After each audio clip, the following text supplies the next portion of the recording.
Hey guys, welcome to Green Bean Fiction. So in today's video we are gonna see what if abandoned Izuku became a ghoul, part 2. Before starting, make sure to hit that like button and subscribe if you are interested in MHA fanfictions. This story is Coexistence by Stillwell03. Now without wasting any more time, let's dive in. Izuku Pav. The time for us to head out on internships finally came, with most of us choosing our internships depending on what we were looking for in our field. The members of Truce, however, did an internship a little more unique. Thanks to the info I gave them, I was able to get the Hasaikai, clowns, and Anteku to take in us along with Arima to try and help the newer members learn a little more. Strangely enough, Bakugo wanted to join in as well, with him going with me to Uda's. Just so we're clear, I'm not afraid to beat your ass if you make a death threat to any of the ghouls we meet. Screw you, freak show. I get enough of that from Ochako. I start smirking as we make our way to the 4th ward of Tokyo. Personally wish I had someone other than him here. The fact he wanted to join in on this is weird enough. I open the door to Uda's shop to not see him anywhere. 3. Keep from touching things while I find my friend. I walk away trying to find him, with feeling Bakugo's finger flip me off. I gave him one right back as he began looking around the place himself. Wonder what's under here. I glanced over at just the right moment to see Uda under a sheet. Spook the prick. Boo. Ah. He falls over, with the act somewhat satisfying me. I wish I had a camera to record that. What's up, Uda? Why hello, Izuku. I take it this is the infamous Bakugo. Sadly. I'm right here, you assholes. We ignore him as Uda brings us to the inside of his workshop to explain what's going on. For the next week, we shall work with establishing a factory in the 4th ward for synthamite. Also, you may not wish to go out after dark here without one of us, Bakugo. Why? Even though the clowns aren't people you should mess with, there is quite a bit of chaos in the 4th ward, with the occasional ghoul that wants to get stronger. I wouldn't be surprised if you and me see a cannibalism go down once or twice while we're here. This kinda spooks him as Uda goes on with what we need to know. At the CCG, Ochako Pav. It is nice to know you wish to become stronger, you too. Yes, sir. Since I wanted to learn of how to fight ghouls a little better, I decided to join with the CCG since they were an easier fit with me. Joining me in this was Siro, who strangely enough wanted to get stronger too. Anyway, let us see what you two have in physical skills. Arima got up while pulling his coat off. Do not worry of breaking anything in here, and just come at me with desire to kill. Arima charged at us, making us both dodge. Siro was still confused with me, starting to get it. He wants to see what we've got so he can go from there. I grabbed one of his pens to hold it like a weapon, with Siro still confused as anything. Thanks to this, he was slammed into a wall with a bunch of books falling on him. Are you alright? Define alright. One eye came at Arima next, with him dodging me and attempting to stab me. I dodged with trying to counter, having him only dodge me again. What is this guy? I was having problems with him, but he seemed to deflect everything with ease for some reason. I was stopped by him holding the pen in his hand right between my eyes. It's over. I dropped the pen and groaned, knowing I was so badly beaten. No fair, we weren't ready. Siro found his way out of the books as our white-haired instructor explained his motives behind this. Ghouls will attack you the second you have your guard down. Do not assume villains are anything different. Isn't that the truth? My head still feels the pain from when Monoma kidnapped me. He went back to his desk while I tried to organize the books Siro dropped when he was smacked into the shelf. Now, Uraraka, I had found out you have a relationship with Izuku. Would you care to elaborate on that? It's just me and him making an official relationship. It's nothing important. Arima didn't make any emotion whatsoever as he answered me. Congratulations. And now it feels awkward. In the Hasaikai base, Shoji Pav. Alright. Starting today, this'll be your home away from home. Chisaki showed us to some bedrooms as Arie held his leg looking at us. She seemed more defensive with only her adopted father around. Come to think of it, she only interacts with Uraraka out of all of us from the class. Take today to look around the facility and go over these packets of what you'll be doing. Our job is to help the ghouls in this ward sustain a sturdy supply of synthamite. We'll also have you run errands for us. Yes, sir. We bowed to him as Chisaki and Arie walked away. I get that we're not the most liked of the group, but that was still kinda cold. Seems Chisaki is more defensive of Arie than I thought. How so? He never took his arm away from her head where it was facing us. I started to remember this as we head inside to look over the notes. What kind of nut job made something like this even possible? This had to take years of research to do. Izuku was a smart ghoul. At Anteku, Momo Pav. Thank you for changing into those. Now, allow us to get started and for you to learn how to make a fresh cup of coffee. Yes, sir. Due to our objective of orchestrating peace for ghouls and humans, Kirishima, Todoroki, and myself found our way into the coffee shop of Anteku the day of our internship. Everyone seemed kinda nice with the one person with an eye patch acting strange around us. Yo man, what's up? Name's Kirishima. Kirishima went over to shake his hand as he slowly gave his Kaneki. The day mainly consisted of us learning about how to make coffee and some of the other things the shop made. Eventually, a little girl and her mother came into the shop to notice us. The girl began to get scared of us to hide behind her mother. Why hello there. I guess you three are new. Yes ma'am. My name is Momo Yaoyorozu and my friends are Aogiri Kirishima and Shoto Todoroki. We're new here doing a work study for our school. Antaiku was more than willing to accept us and we'll be here for a week. We bowed at her as the woman began to introduce herself and her daughter. My name is Ryuko Fueguchi and this is my daughter Hinami. The girl was still very distrustful of us with me asking Mr. Yoshimura if they were ghouls. These two wouldn't be ghouls, would they? They are. It is all right Hinami. These three are people who wish to assist our kind live in harmony. They're friends of Izuku. She started to come out from behind her mother to meet us. Hello. It's nice to meet you. She bowed to us with the fear still prominent in her. Oh yeah, Kaneki, can you help me with learning a few words please? She went over to the Kaneki guy with something confusing me. Shouldn't she be in school? Ghoul kids don't normally go to school. We can stand out too much.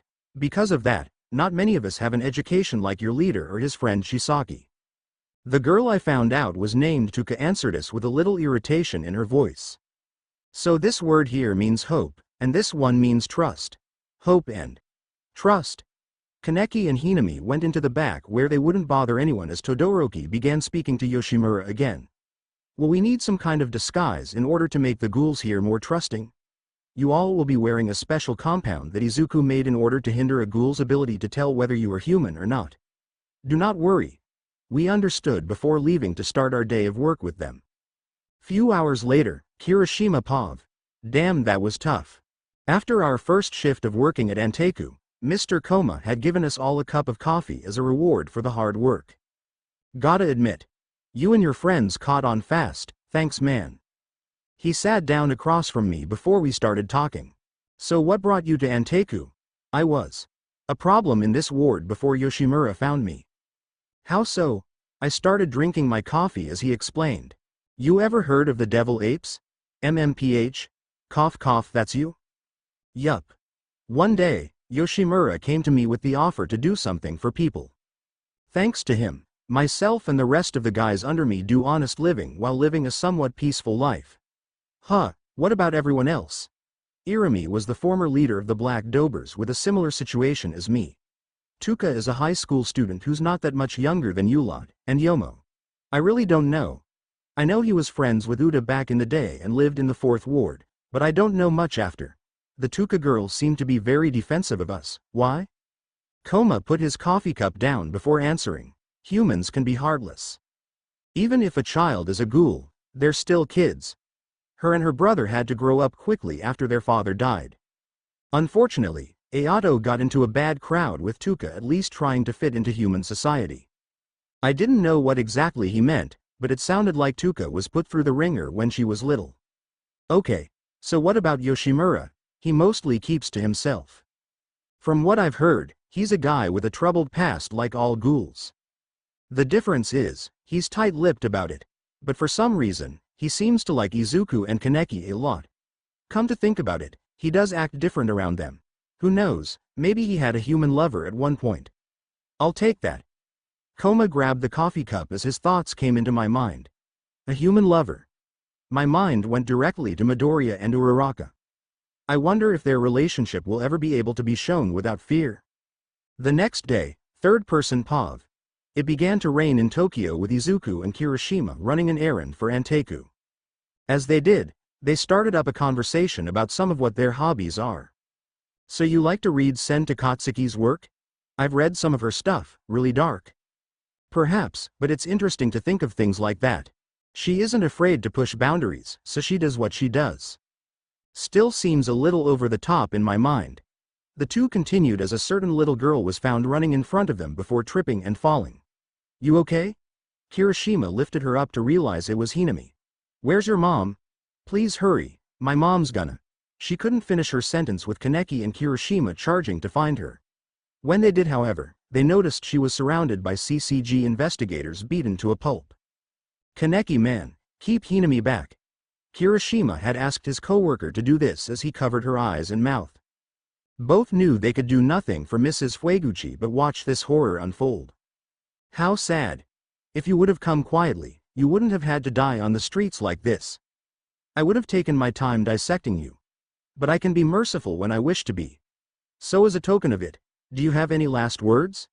Kirishima was infuriated to say the least. Not only was he willing to kill someone on the streets, but he also held no resentment doing it. It was at that moment both boys saw Ryuko look at them and smile. She was about to say something before the elderly investigator chopped her head off with his quinch. Time's up. Hinami screamed in Kaneki's hand as the two watched the mother's head roll. Those no good. Filthy. Kirishima unintentionally activated his hardening quirk to pierce his hand in sheer anger as they heard the elderly man laugh. Ha ha ha. Did you see that, Aemon? She actually thought she was going to defeat us. The man started laughing hysterically as Kirishima was prepared to go out and punch the man. He was stopped, however, by Kaneki, who was shaking just as much as him. He motioned to Hinami, who was crying in horror hearing her mother get executed like she was a rabid dog. They silently left with the hatred of what happened in their heads. About an hour later at Anteku, everyone of Anteku and Truce came to meet up hearing what happened to Ryuko. And, that's when we watched it. Kirishima said this with hatred inside himself. You both couldn't save her. Izuku spoke up with Najire holding him to the wall. How can you be so calm about this? Mrs. Fueguchi didn't deserve to die. And when did I say she deserved to? Unfortunately, she couldn't be saved.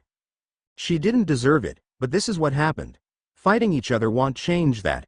This didn't sit right in the blue-haired girl's mind. She immediately grabbed both Kaneki and Kirishima to slam them into the wall.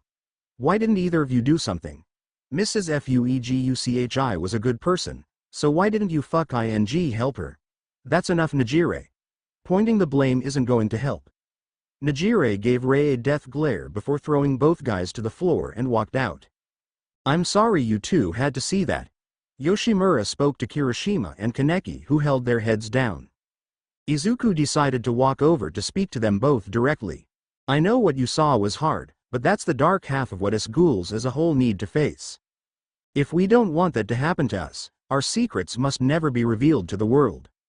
Bakugo went into the other room, not wanting to hear any more of this. In the room he noticed Hinami in it silently sobbing. She was broken inside without a doubt. Hey! The little girl didn't respond and only continued to silently sob in her knees. I heard what happened. I'm sorry. The blonde went over to pat Hinami's head as she began crying into his torso. Why? Why did Mama have to die? It isn't fair. Bakugo rubbed her back as the little girl was crying into him. In his eyes, Hinami didn't look like a ghoul to Bakugo. All he saw was a girl who lost everything. This didn't have to happen. She's a fucking kid, not the monster the media makes ghouls out to be. In this moment, Bakugo began to realize what Izuku saw and wanted to change. The half-ghoul was right, this nightmare is torture to see. Najire Pav. After the meeting at Anteku, I began heading back to Ryukyu's agency hoping to at least find some low-life to rip apart. As I sat on the train, I started to think about Hinami and what she's going through right now. My mind started to go to when I had to live in the 24th ward after my parents died. There, only the strong survived and the weak became fodder for the strong. She doesn't deserve to be sent there like some monster. I gotta do something. I knew Mr. Fueguchi when I was younger thanks to heading over to him and his wife for help when I got hurt.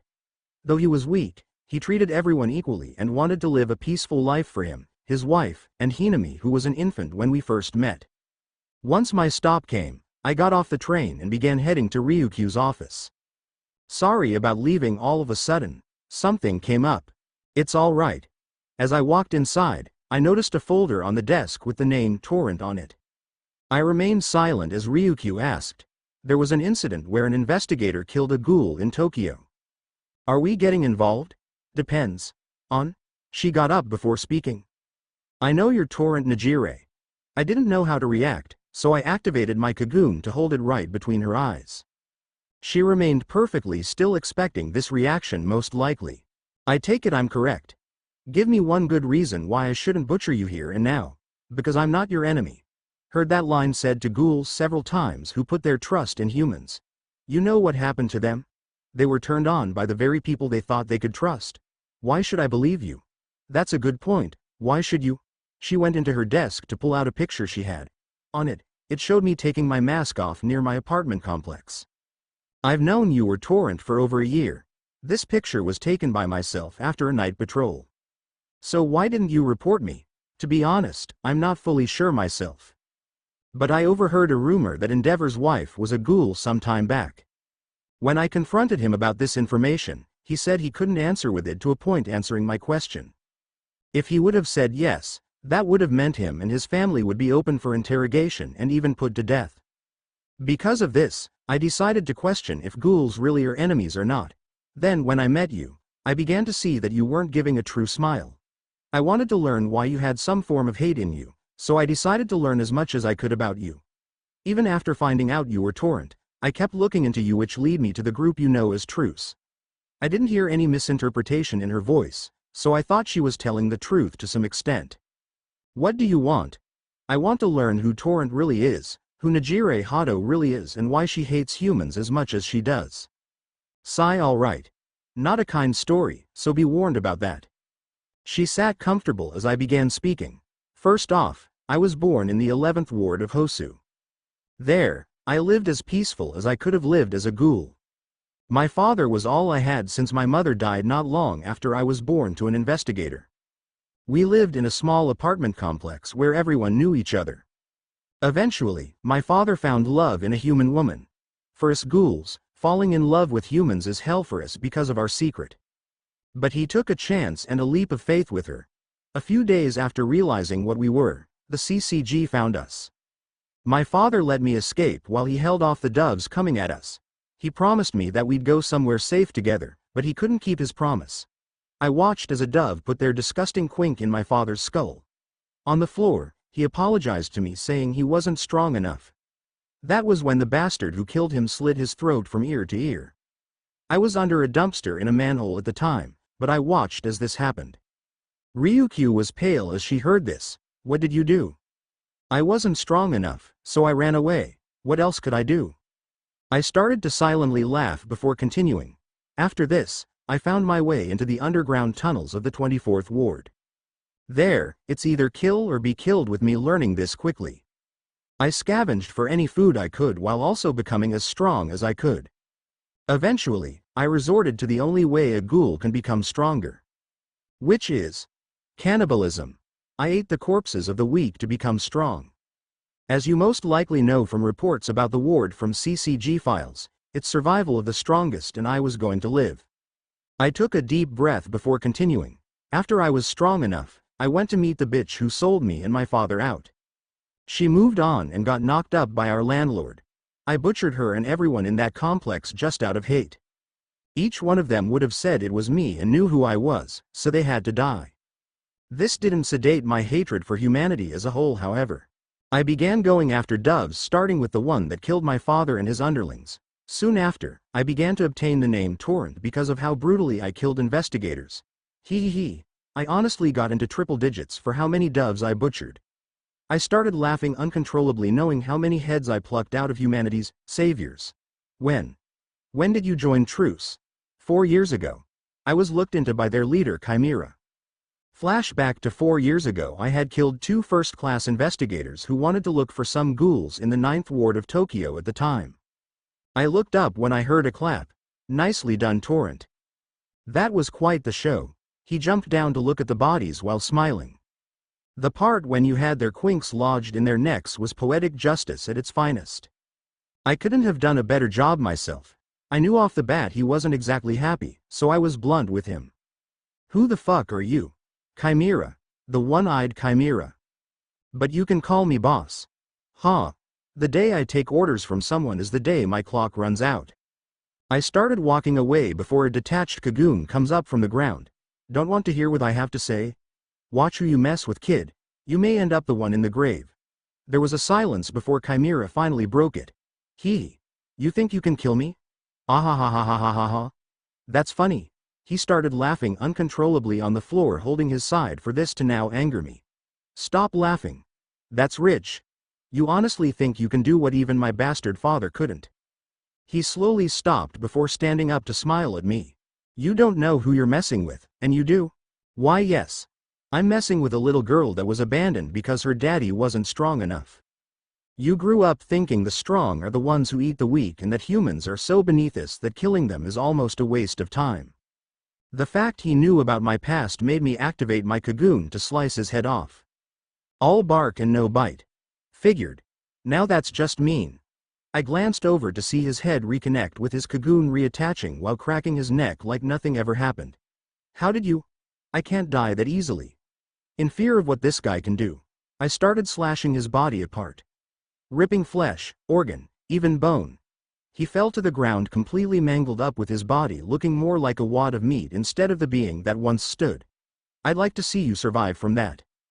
I started walking away until the sound of laughter filled the alley we were in. Ha ha ha ha. Now that's a female ghoul for you. Strong and feisty, just how I like em. I slowly turned around to see his body repair itself with only the blood that stained his body being left from my attack. His organs and bones reformed along with joints going back into place as if it was nothing. At that moment, I realized that if I was a monster, he was the monster of monsters. You freak. I came at him again for Chimera to pierce my gut and knee my face, dislocating my jaw in the process. In an attempt to get away, I sliced his Kagoon off with him only piercing my palms and feet. As I laid on the ground, he laid directly on top of me sliding his hand down my cheek. You're a tough one. That's without a doubt. To be honest, I thought he was going to do things to me. But instead, he only sat on me and smiled. This made me realize that if he wanted me dead, he didn't even have to put forth the effort. If you're gonna rape me, then do it. I'm not one for talking. Now why would you think? Actually, I see why now. He got off me while taking his Kagoon out of my limbs. You mind sticking around to talk? Not like I can leave. I can barely move right now from where you got me, he laughed while explaining. I'm putting together a group. One to make peace between humans and ghouls. I'd like to put you in that. Ha ha ha ha. You honestly think you'll join into that? I hate humans. I'd rather you rape, kill, and eat me right here instead of doing that. I couldn't stop laughing before he slammed a Kagoon down next to my head. Let me put this in words you'll understand, join me or die. I'm not one for letting rabid ghouls like you go running amok. But I'd also want to avoid killing those that aren't irredeemable like yourself. So I'm offering you this as a choice. Unlike before, he was dead serious this time with a look as if he was ready to kill in his eyes. So it's either join you, or die here. I guess I can live with being under your rule for now. Good. Here. He tossed me a thing of what he called syntha meat. He stated that this was what was going to replace my human diet. Wasn't the most tasty, but I didn't die. Back to present. Since then, I've worked with Truce. Though I work with him for peace, I still can't trust humans even if Chimera's mother is a human. I started to laugh while thinking of the irony. I trust a half-human fully, but not the full that gave birth to him in the slightest. Thank you for telling me. She began getting up to place my folder in a cabinet. From what I've heard, the man who killed the ghoul known as Mrs. Fueguchi is named Mado. A senior investigator among the CCG, he's regularly been brought in for several acts of killing in inhumane fashions. Why tell me this? Because, I personally found out about what truly happened at the incident being absolutely mortified someone would even dare do such a thing to another living being ghoul or not. Yukio gave me info on where to find him with only one question coming to my head. You know I'm going to use this information to commit murder, so why give it to me? We all have sins we must atone for Najire. The CCG had made a small child an orphan with the only people who know what she looks like being the 4 investigators. If that information was to be somehow kept from reaching the higher-ups, it would be harder for the investigation for the final member of the Fueguchi family to be apprehended and killed. I thought about this while smiling. First I'll get this to Chimera. If I do something behind his back, I doubt I'll live long enough to regret it. You mean the first year Izuku Midoriya, correct? I stopped to look at her, realizing she knew Izuku all this time. When did you know? A few weeks. Fucking bitch. Shall we continue? I overlooked this to head out and drop this info off at Yuda's while Yukio tagged along. Time skip to Yukio's POV. I had followed Najire to a mask shop in Tokyo's 4th ward to give information to Midoriya. There, I had met another member of the clowns who had called himself Yuda. As he looked down the information, Midoriya had come to a conclusion. Mado unfortunately won't change. We have no choice but to kill him. So you'll kill anyone that doesn't side with you. What's the difference between you and a dictator? I make a line to not kill out of spite. Flawed my logic may be, I try to kill for a greater good for society as a whole. I'd rather not kill people who aren't irredeemable. Mado had killed several innocent ghouls and refuses to hold a code of ethics out of vengeance for the owl. He would never accept peace even if we offered it. The blonde known as Bakugo scoffed at this. Alright, here's what we're gonna do. Ochako and Bakugo will give faulty information for the investigators. This will lead them to an area we can handle. What Kirishima said was his quink. There, we'll take down Mado while keeping his partner Amon out of it. He isn't completely corrupt and is salvageable. We continued the discussion before Yuda had given me a mask. I'd like your assistance in this situation, Ms. Yukio. The mask you have will help prevent investigator Amon from knowing what you look like and determine who you are. I glanced at the mask to see it was similar to a dragon's face. I'll do what I can. I placed the mask in my bag before exchanging information with Midoriya to be kept in the loop of things. While leaving, Najire looked at me agitated but far less than I had seen prior. I might not be able to trust you right now, but I think I can learn to trust you if things keep progressing the way they are. I somewhat saw a smile on Najire's face as she said this. Not a fake one, but a genuine one. Perhaps living in peace isn't impossible as I once thought. Ochako POV. After being told the plan by Izuku, he asked for me and Siro to meet up with him and Bakugo in a park. We met them on a bench, feeling the air between them being rather intense. You both are here, good. He passed both of us a bag of clothes along with Bakugo. What the fuck are we doing with these? You 3 are going to say that you found Fueguchi at this location. That's where we'll pull the trap. I glanced at the clothes to see they were high school uniforms. So we're gonna lie to the CCG. Oh, maliciously. Fuck yeah. Let's get this going. Bakugo seemed a little into this, with it kind of freaking me out a bit. Alright, go change and I'll show you to where we'll start this. Also, memorize the location enough where you know to some degree where they're supposed to be without them smelling it's a setup. We did as he said and changed in the public restrooms in the park before coming out to meet him.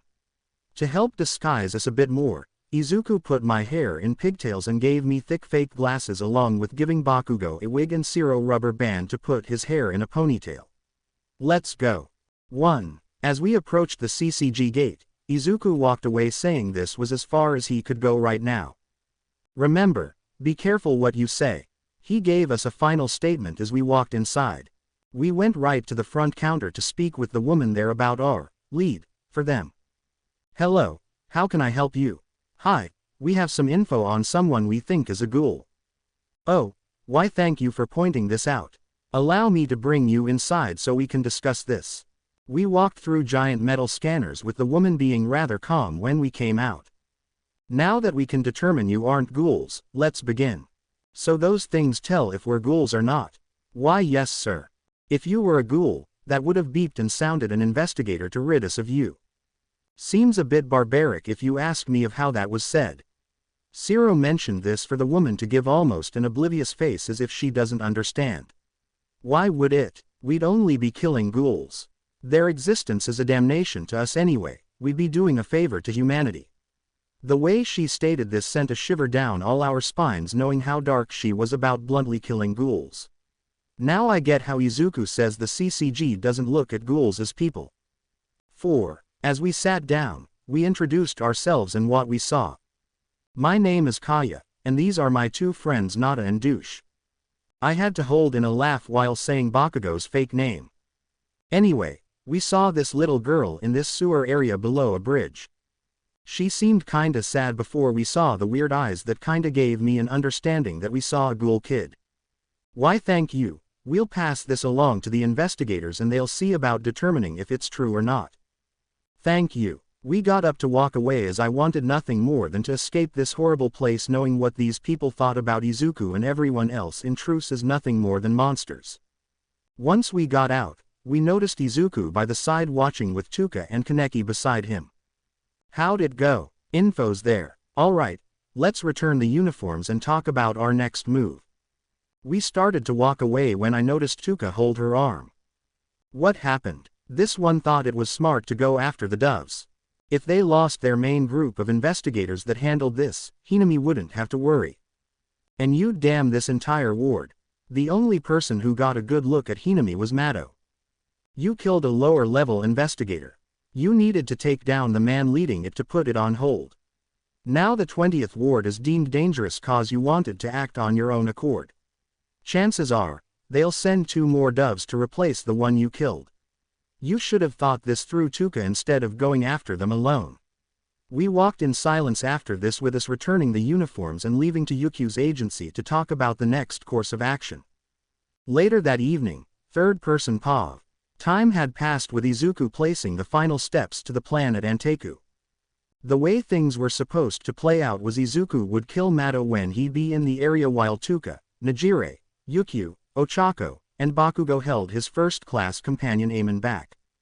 When it was over, Izuku would bring the corpse to Amon stating that he was all they wanted dead and that this was justifying his death of an innocent woman and attempted killing of a child who had no right to be slandered as such. From what everyone saw, this was enough to get the message sent to the CCG that people who killed the innocent ghouls should be kept in check or else this would happen again. So when do we move out? Arima will tell us when Mado will leave.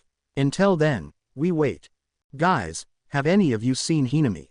Tuka came down in a panic. No, I thought she was upstairs. She's not. They all got up in fear for Hinami's safety with Yukyu turning into her dragon form outside to travel a farther distance. Head to the location where we're gonna trap Mado, I'm worried she might have gone there. Tuka and Nejire jumped on her back hoping to act as support in case something happened while the rest of the group checked around. Kaneki, Bakugo, with me. I don't know what's happening, but we'll be holding off the doves if the worst happens. They followed Izuku with everyone splitting up to find out about where Hinami might have gone. As they did, Yukyu and her group neared the location for them to land so she could return to her human form. This is the place. Yes, now let's check around. They looked in the area hoping to find some means to where she was with all of them coming up with nothing. We should check down below. If the worst case is true, we need to know. Nejire says this as they start walking down the steps to the area under the bridge they were on. As they did however, they heard a blood-curdling scream from a little girl.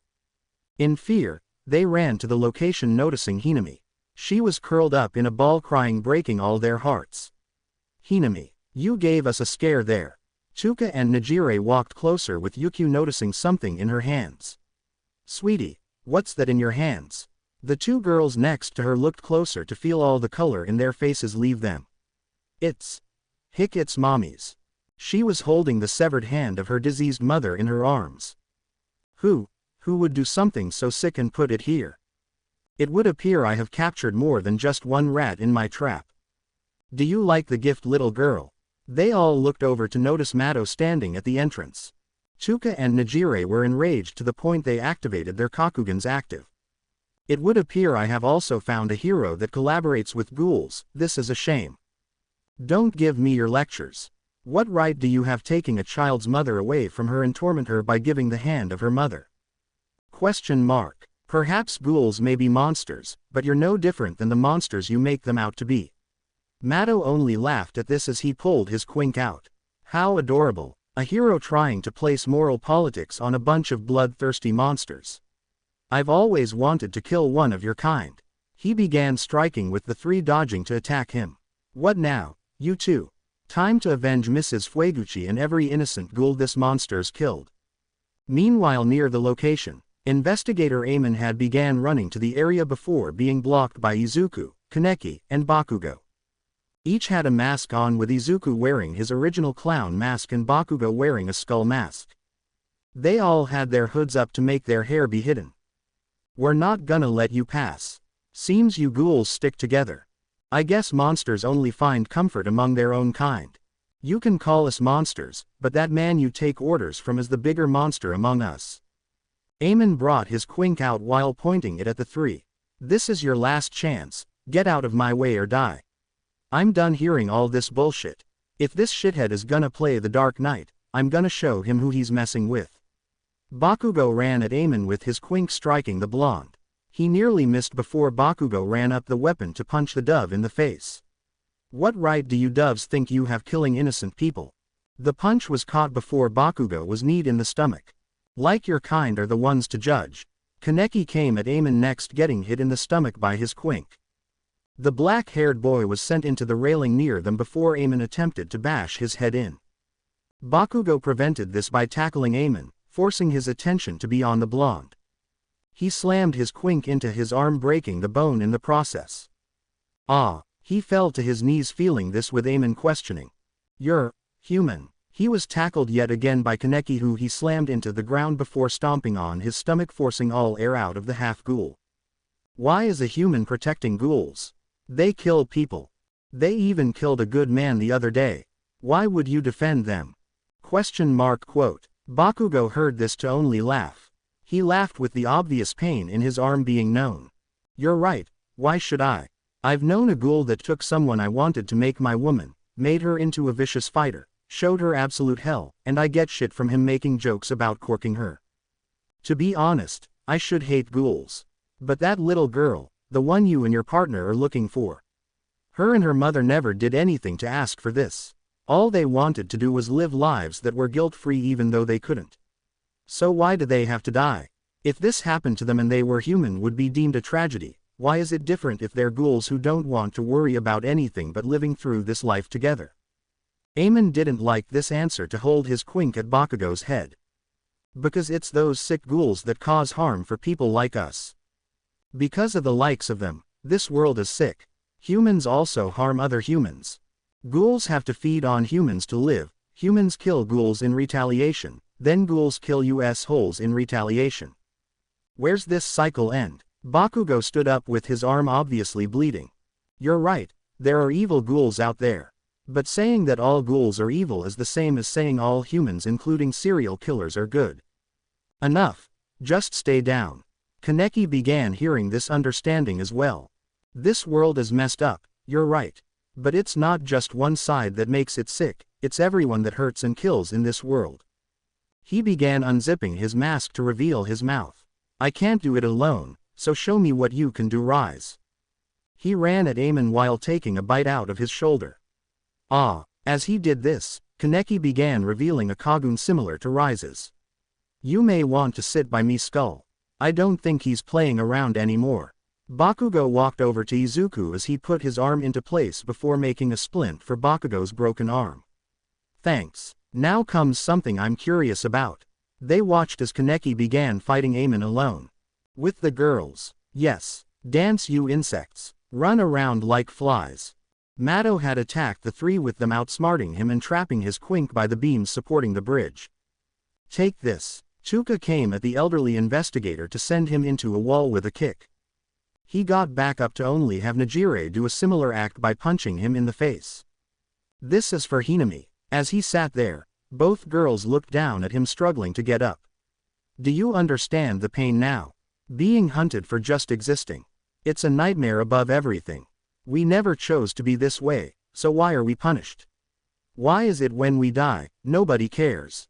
Even though we're people too, they just look at us as monsters, with you lot being no different than murderers. Was there really no choice for Mrs. Fueguchi but death? Mado began laughing before slowly reaching for something in his coat. Is that truly what you think? Ha ha ha. He pulled out another case with it reshaping into a familiar image to 3 of the 4. I was in a hurry, so I had to carry this one in another case. Does it look familiar to you, sweetie? It's your mother. Quinks are made from the kaguns of ghouls we kill. Hinami saw her mother's weapon and began screaming at the top of her lungs, seeing it become a madman's weapon that pierced both Nejire and Tuka to pin them on pillars. Haven't you made her suffer enough? It's one thing to kill her, it's entirely different when you make the girl's mother into a filthy weapon like this and use it in front of her. You're becoming a nuisance. Mado attacked Yukio, who pushed Hinami out of the way to save her. She was wrapped around with her own body beginning to get crushed. I can't use my quirk in here. Not only that, but I don't stand a chance against a ghoul's kagun. Back with the guys, Izuku and Bakugo watched as Kaneki took down Amon with relative ease along with breaking his quink. It's over, investigator. If you leave now, your life will be spared. You are not your partner who has strayed too far from the path you should follow, so there is no reason you should die. Izuku tried to get Amon to back away, but he refused. I will never turn my back on a ghoul. I refuse. Please, run. Kaneki held his head as his mind began splitting from the act of letting himself run rampant. He looked up at Amon with tears in his eyes while pleading. I don't want to become a murderer. Please leave. Seeing Kaneki cry shocked Amon to the point he decided to take his advice and leave. As he left, Kaneki started losing his mind to his hunger, with both Bakugo and Izuku getting a full view of what was happening. What's he doing? He's losing himself to hunger. When I say starvation for ghouls is an absolute hell, I'm not kidding. Our minds begin to deteriorate as we slowly lose our ability to keep our most primal instinct under control. The need to feed. Because of this, he's facing an absolute nightmare keeping himself under control. Kaneki began hitting his head on a guard railing before looking at the two with his Kakugan active. Stay back. Izuku walked in front with Kaneki charging and piercing his stomach with his Kagun. You truly are an interesting one, Ken Kaneki. He soon realized what he did to panic while pulling it out of Izuku. I'm so sorry. It's all right. Eat this and you'll feel better. He handed the half-ghoul a bit of syntha meat for Kaneki to eat and quell his uncontrollable hunger. As he did, Bakugo noticed Izuku's whole close-up, understanding just how much of a monster him and most ghouls are. 1. Meanwhile, now, how should I kill you two? Should I use the father, or the mother? Mado had the 3 where he wanted while laughing hysterically at their predicament. You bastard, I doubt you'd be so willing to kill us if you were in our shoes. Nejire stated this as she tried to rip the quink off her. It's not like we asked for this life. We never wanted to have our bodies like this. Tuka began crying, knowing just living for her and most ghouls is a nightmare. I want to live as much as you, but why is it that my existence has to be damned like this? It isn't right. I just want to live my life the best I can. Mado began laughing while pointing his quink holding Yukio at them. I'm done with hearing your dribble. You'll make a fine specimen. He began striking at Tuka for her and Yukio to hold their eyes shut, preparing for the worst. However, Mado stopped laughing with neither one hearing or feeling anything. Where's my quink? The dragon hero opened her eyes to see she was in the air, falling to the ground with the investigator's hand on the handle of the weapon. It seems I haven't lost my quink, but my hand instead. Stop it. Everyone looked at Hinami to see her crying with her kagun becoming visible to everyone. Don't hurt them anymore, and don't use my mommy and daddy like that. It's wrong and I don't like it. She began attacking everything in the room, forcing Mado to drop Nejire and Tuka to defend himself. Ha. Your kagun is absolutely superb, sweetie. You've gotten the best traits out of both your parents. I want it. He used the quink of Hinami's father to attack part of her kagun. This worked for a moment before she grabbed it to yank the elderly investigator up and sliced one of his legs off. He fell to the ground with everyone at a stalemate. End it, Hinami. Tuka stated this as the young girl could only shake her head no. I can't. He killed your mom and dad, not to mention probably several other ghouls that did nothing to deserve this. I know, and I hate him for that. But I'm just sad. I just want mommy and daddy back. It's lonely being by myself. The 3 women held their heads down, understanding her pain. She had all the reason to kill Mado, but she knows that it won't solve her problems. It'll only cause more pain down the line. You're right, sweetie, you belong with your family. Mado began to grab his quink in the water while holding it up preparing to strike. You'll all be together as my quinquees. He came at Hinami before having a blade go through his chest piercing his heart. Behind him, Yukio was standing coughing up a little blood with a katana-shaped quink in her hands that she had as a safety precaution. If killing you would resolve in a cycle being continued, then I'm fine accepting that cycle. Mado toppled over into the water with Yukio walking over to hug Hinami. I'm sorry this had to happen. You're probably the strongest of all of us. I can't die yet. Miraculously, Mado was still alive and trying to grab his quink again to kill everyone. I can't die yet, not until I settle things with that one-eyed bastard.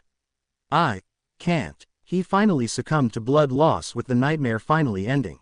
Chuka and Najire walked over being irritated to no end at the man's gloves. Were we that disgusting to you that you had to wear gloves? Chuka yanked the hand that was still attached's glove off for all four to go pale seeing what was under. Did we just? Yukio looks away while answering. No, I didn't make some woman a widow. From what I read, his wife died a long time ago.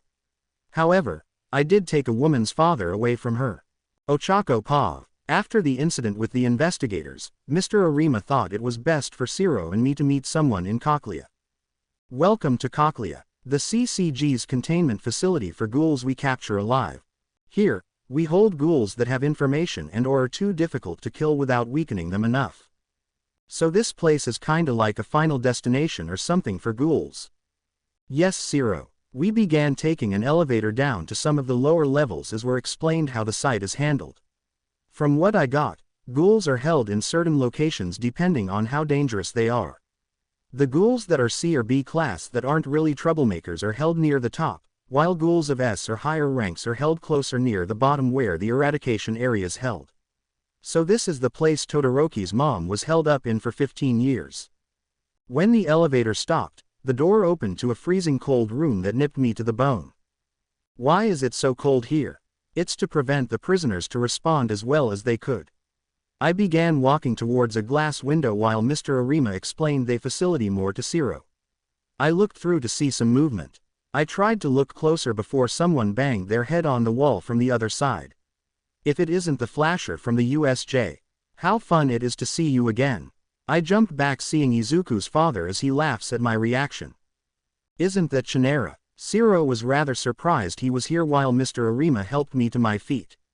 So what brings you here, Reaper?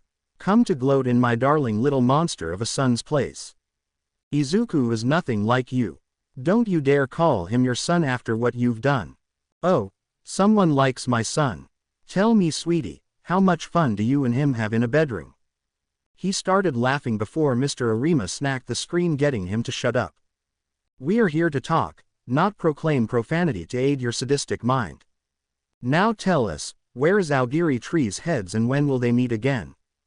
The monster looked at all of us before saying his demands. I'll cut a deal with you all, I'll tell you what I know as long as I get to speak with my son's little fucktoy alone. You son of a... Mr. Arima put his hand out in front of Siro so he wouldn't interfere. That isn't going to happen. Then no deal. You're lost too cause I know when they are meeting up and it's not going to be that long from now. Ta-ta. I thought about what was going to happen if we couldn't. On one hand, this could be a trick to get me to attempt to kill him and have the bastard take advantage of that. But on the other, we could find out where Aogiri is and put a stop to a serious threat on the ghoul side and help emphasize Truce's goal with little hindrance. Okay, but I want the information. You don't and I'll tell Mr. Arima that you knew nothing which will put you at the head of the extermination list here. Oh please honey, why would I lie to you all? Is that a trick question? Siro and Mr. Arima started to head out before he gives me a recorder to play back all of the conversation. If something goes wrong, tell me and I will personally eradicate this one. I nodded for them to go up the elevator. I sat back down turning on the recorder. Now that your demands are met, where is Aogiri Tree going to meet?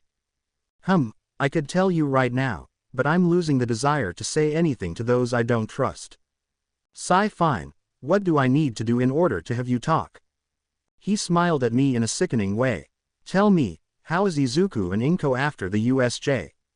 Better knowing you're behind bars and on death row. Ha ha ha, I know they aren't. Why? Because I can tell you're lying. I began to grit my teeth as he went off on some ideal he had. If you refuse to tell me, then I'll leave it to my imagination. Inko is falling into a deep depression in which she's trying to keep herself busy in any way she could. But now that she only has one arm, it's becoming more and more difficult for her to progress through life. She hides it in a smile, but deep down she wants to break down and cry. I was on the verge of punching the glass hearing this, but kept my hands down, clenching my fist. Izuku on the other hand is trying to keep his psyche under control. Now that appointed anger is gone, his mind is trying desperately to find something else to harbor all that hatred in, with his urge to kill any that oppose him climbing through the roof. All he needs to do is succumb to that demon once, and he'll never stop. But from what I can tell, you're keeping that part of him in check. So long as you are there, he can't kill or lose to that demon in him. I started to clench my fist even more, to the point I was making my hand bleed from the amount of anger I had. You have no place to talk being in prison right now. Izuku is a far better man than you'll ever be. Maybe, but that sentimentality is what makes him weak and able to break. He's already on the teeter point after his childhood with me. Oh, I remember when it all began and I first met Inko. I looked at her for the first time, and though I want to ruin that whore's life so badly. And I did that very night. He began speaking of what he had done prior to having Izuku to Inko, with it just disgusting me to no end. When she was alone, I took Inko to drag her back to the home I had. There, I couldn't tell you how many times I made her squeal as I jammed the inside of her with so much, "Can we please not talk about you defiling Inko? I'm disgusted the likes of you is actually related to Izuku. I don't need to know how in vivid detail. Quite the ball buster you are.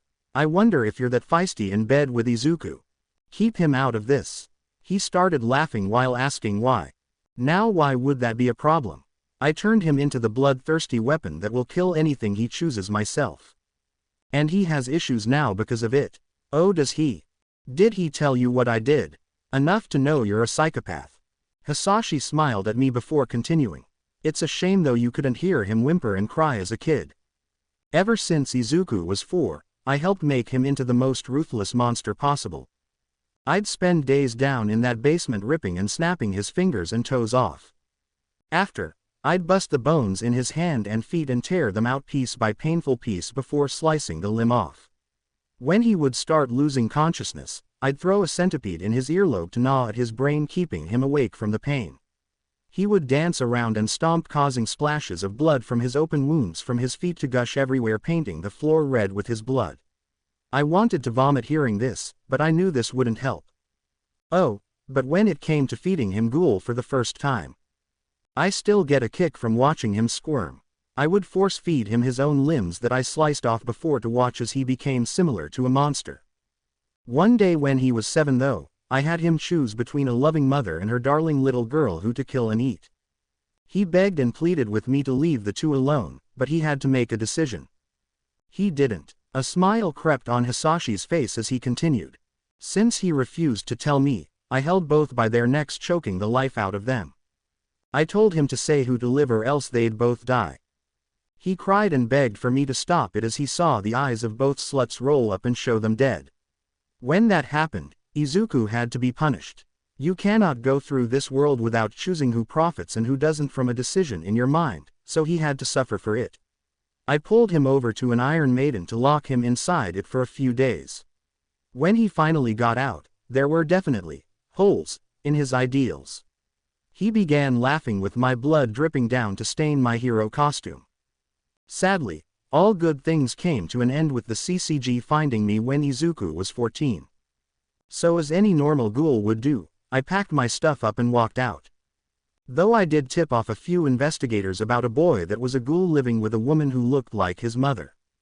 I lost my composure hearing this to shout, "You tipped off your own son and his mother?" ? Quote. Now there's the reaction I wanted. Come one tuts, come in here and stab me. Shoot me in the head. Violate me with a quink. Replicate all the sick stuff I did to your meat rod.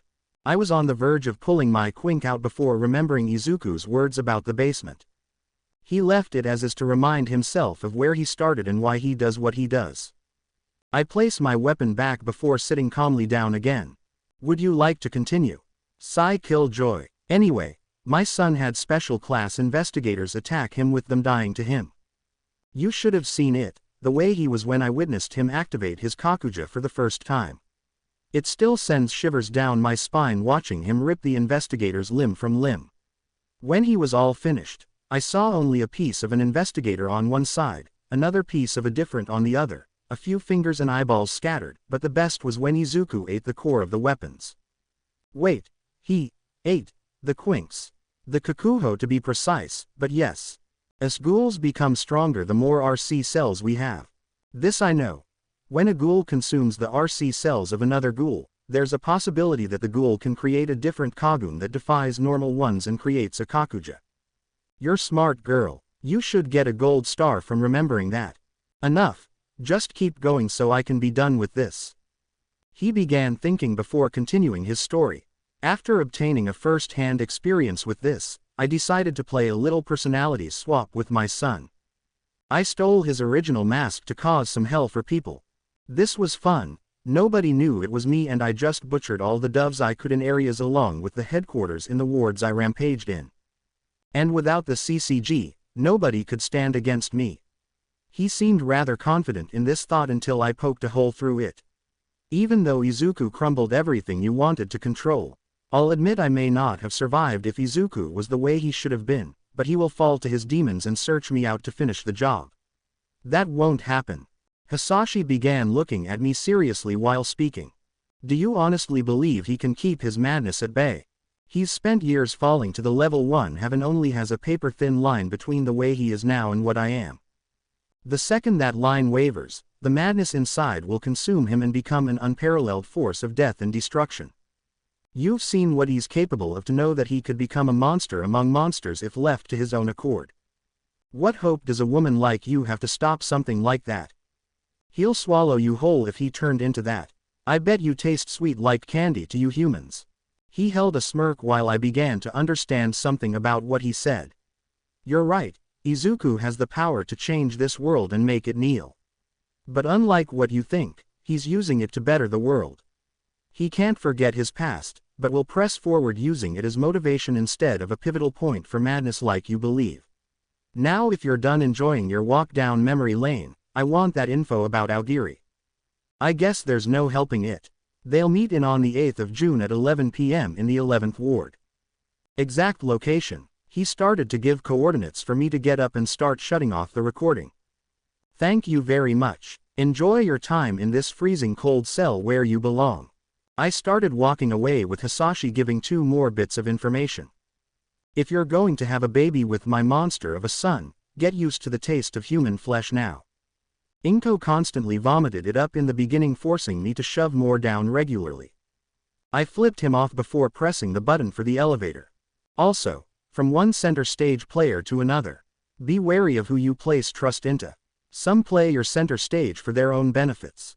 Sometimes, it's just to see the tragedy that is to befall the stage happen by their touch. Break a leg Ochako Uraraka. He started laughing with my face pointed towards the elevator before it opened for me to get out of the area.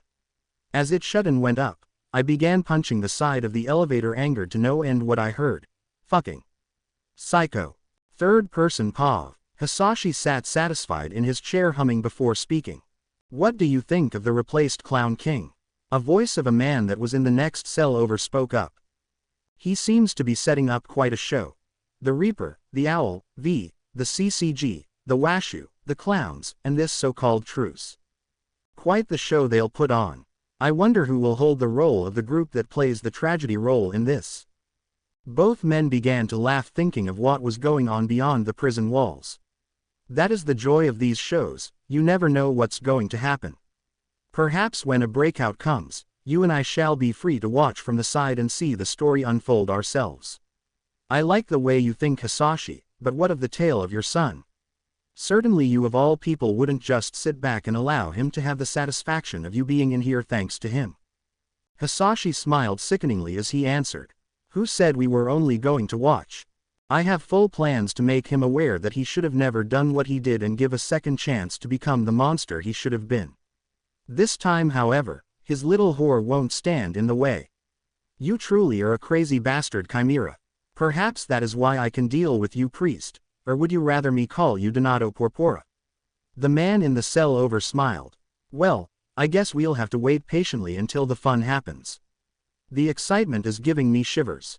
Bakugo Pav, seems you weren't that much of an issue, hero killer Stain. The ghoul had taken me on a task he wanted to handle to better situations with humans and ghouls.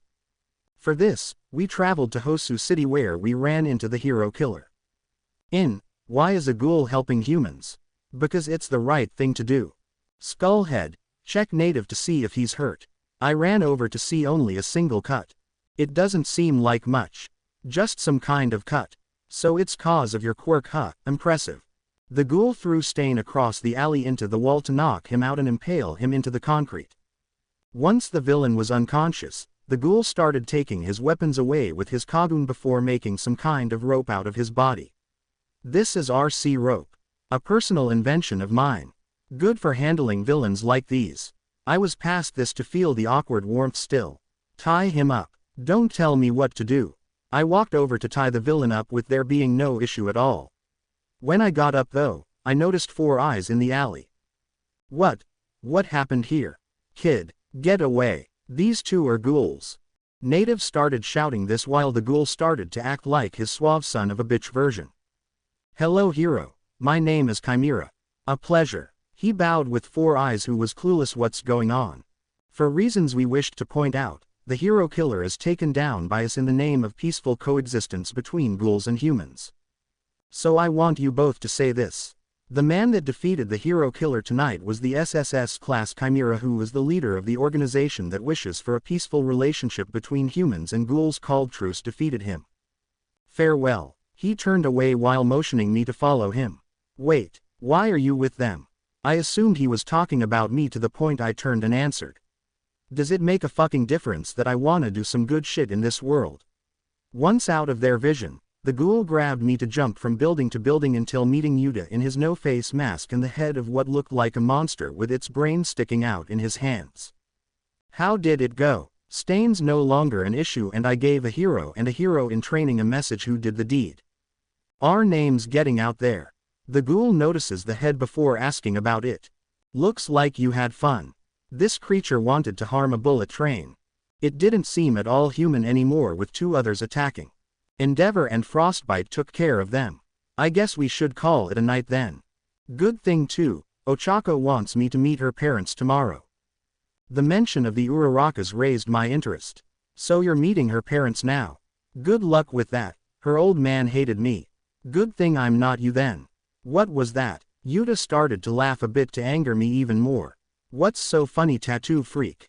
Seems the both of you are just like me and Yomo back in the day. I doubt it. There's no way I'll be able to stand this freak show. Neither did Yomo or Iida, but they're on good terms now. 2. The next day, Izuku Pav. I began walking to an apartment complex with Ochako holding a set of mochi she suggested to grab. So what's your family like? They're nice. My mom doesn't really get up in people's faces and is a down-to-earth woman. My dad though can be kinda rough around the edges, but he's a teddy bear when push comes to shove. From what Bakugo said, he could possibly not like me. Ochako rolled her eyes while explaining why her father didn't like Bakugo. The only reason he hates Bakugo is because he opened his mouth when we were teenagers saying something to some guys he hangs out with about how he likes my butt unknowingly walking past my dad. The fact he made a comment like this didn't sit right to the point he smacked the idiot so hard he could still feel it. Something tells me I should have just stayed at Iida's today. We got to an apartment with the nameplate saying Uraraka for Ochako to knock. When it opened, a woman that looked like an older version of her held the doorknob before wrapping Ochako in a hug. It's good to see you again, sweetie. The woman looked at me before glancing at Ochako again. Is this your boyfriend, Ochako? Why yeah. Who's at the door? A buff man with light hair came over and noticed us. Ochako, how's my little girl? He wrapped Ochako in a hug, causing all 3 to laugh. Gag me with a spoon. Mom, Daddy, this is Izuku. He's the guy the first told you about. I put a fake smile on before offering my hand to both parents. It's nice to meet the two of you. Ochako told me quite a bit about you. The mother shook my hand while the father didn't seem all that interested. It's nice to meet you, Izuku. I hope you're treating my daughter right. I hope I am. She is a nice girl that I'd like to keep happy. This comment seemed to make Mrs. Uraraka happy, but her husband seemed to be indifferent. We were led inside by Mrs. Uraraka to a set of couches where Mr. Uraraka began badgering me with questions. What's your quirk, boy? Strength enhancer. Nothing special. Family. I only have my mother. My father left when I was a child. I lied about my father a bit, mainly due to the fact I don't want an issue happening if I screw up while saying he's dead or something like that. Just how did you two meet? Apparently we met a while back but didn't formally introduce ourselves. We officially did during the first day and started to get to know each other a little after. Few weeks later, we kinda started dating. This wasn't exactly helping Mr. Uraraka's image of me, but I'm still not making a lie up.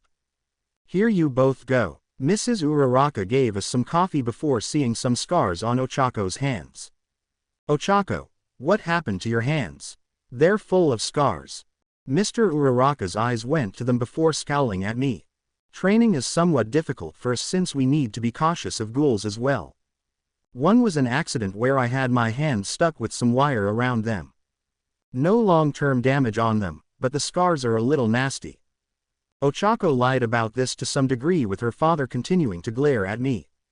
I think I have some lotion that will help it from getting dry and making the scars look worse. Come on, sweetheart. The two women left to leave me and Ochako's father alone in the room. So tell me a little about yourself, kid. Why do you want to be a hero? To help people. My comment was a little off-sounding to Mr. Uraraka as he stared at me. You can do that being a cop or just volunteering around your community. The type of help I want to do is a little different. This got the older man's attention as he raised an eyebrow. Forgive my skepticism, but the recent attack on UA has me a little worried. Especially that recovery girl has given us a song and a dance about what happened to Ochako specifically. Then there was that investigator that came to talk to us. Investigator. He said Ochako was hurt during the attack and had some kind of injury on her shoulder. The fact an investigator came to them surprised and worried me. The most interesting thing about what he said was that you and Ochako weren't there for questioning when he came to UA. So I'm going to ask this only once, where did you two go? I don't want to be walked around it like you've been doing all this time. I want the truth. Crap, he's starting to catch on that I'm not entirely honest with him. Now comes the situation, what do I tell him? 1. With Ochako Pav. After Mom and me left, we went into the bathroom where she found the lotion she mentioned. Okay Ochako, let's see those scars. I held my hands out for her to begin placing the lotion in them for me to rub in the skin. Thanks. Ochako sweetie, do you mind if I see where you were hurt on your shoulder? Wait, how does she know about that? Sure. If I play along and act like it's not a big deal, maybe she won't make it into an issue. I unbuttoned the top of my shirt to pull my shoulder with the scar of Izuku's bite now visible. Oh my god, what happened to your shoulder? It's kinda hard to explain. She placed her hand on my scar to spook me a little. Was it a ghoul? I nodded, not technically lying about what happened yet. Was this the injury from the USJ? Quote. How do you know about that? A nice investigator came over to talk to us and said that you were hurt during it. Wait, did she say investigator? Could it be Farada? No, he'd make more issues from what I can tell. Could it be Mado or that Amon guy? Wait, that would make no sense for them too. The man's name was Kojima and he said you also weren't there during the incident where he went to the school to talk to you all. Now I'm not going to assume you did anything bad, but please tell me what it is. As your mother, I worry for you. I was at a stalemate right now. I wanted to tell her as my mother, but ghouls aren't what she'd call good people, since they eat people. What do I say? Come on, why did that investigator had to come here? ? Ochako, please tell me. My mom looked at me with sincere eyes telling me that it's okay. I felt sick to my stomach knowing I had to lie to her, but I knew telling her the truth would make her worry more or tell the CCG about Izuku after. It's nothing. Really. We were just going to a tea shop and did a little shopping after. We didn't know the investigator was there until we came back. I'm sorry Mom, but I can't tell you the truth. Sigh. Okay. She gave me a look knowing that I'm lying, but didn't press farther. Fortunately, my mom knows I don't lie unless it's for good reason. Let's go back to the living room, sweetie. Your father has been probably badgering your boyfriend enough. Mom left the bathroom first with a lump being in my throat. I hate lying to my parents. Once we got back, Dad was rather irritated at Izuku as I sat next to him and Mom sat next to Dad. Ochako, tell me right now what you were doing during off-campus when the investigator came to your school. I could tell he was mad since he would never normally raise his voice to me. I was shopping with Izuku after going to a tea shop with him. I doubt that's true. Now tell me what you really did or else I'll ask the school to withdraw your enrollment. Dad, that's not fair. Neither is my daughter lying to me. Now answer my question. I glanced at Izuku who sighed before taking a deep breath in. Is he going to tell them? Oh my god, this is gonna be the moment where he tells them and everything's going to be turned upside down. We weren't at school because me and Ochako were having sex in a motel out of school grounds. Are you happy now? We all froze as he said this. Why did that have to be the lie? Question mark single quote. Ochako. Is this true? My mom didn't know what to believe anymore after that so blatant statement from Izuku. Why yes, he didn't want us to, but I kinda forced him to accept the offer.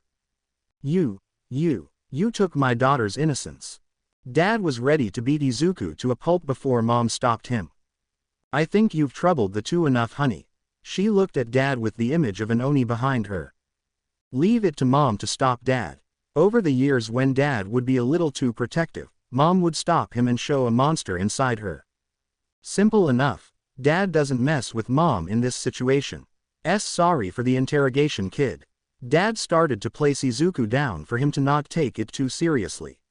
No problems. I get it. The rest of the visit was rather nice after the awkwardness was out of the air. We eventually had to leave to go back to our work studies. It was nice seeing you again, Ochako. It was also nice to meet you, Izuku. Mom began saying goodbye to us as we left the apartment before Dad walked up. 5. Hey kid. He walked towards Izuku before placing his hands on his shoulders. If something happens to my little girl, it's on your head. Noted. Izuku gave his normal emotionless response before we left. When we got a distance away, I kicked Izuku's shin in anger. Where did that come from? Your father was pestering me and I had to think of something. He wasn't taking anything I was saying for an answer, and you know just how the truth wouldn't fly here. That doesn't mean lie and say I had my first time with you before we even technically started dating. What? I've seen you naked before and we sleep in the same bed. One little lie like that shouldn't be so you saw me naked. Question mark. I thought you always looked away when I changed. Doesn't mean I don't get a few good glances. Oh, and by the way, your ass is definitely nice and I don't want to hear this anymore. I fell to the ground crying, realizing Izuku probably saw everything. Sniffle. I can never be a married woman again. Don't you think it's a little overdramatic right now? You say that when your body has been shown to someone, who peeps on you changing. If it was you, that wouldn't be a problem. 5. I got up to wrap my arms around Izuku and grab his butt. You always make sex jokes with me to Bakugo and do things to embarrass me whenever you get the chance. How do you feel being hugged by a girl like this? Embarrassed? No. Then what is it then? I feel the urge to take you right here and now and stuff every hole I can on you with jizz. I went red hearing this before kicking Izuku's shin again.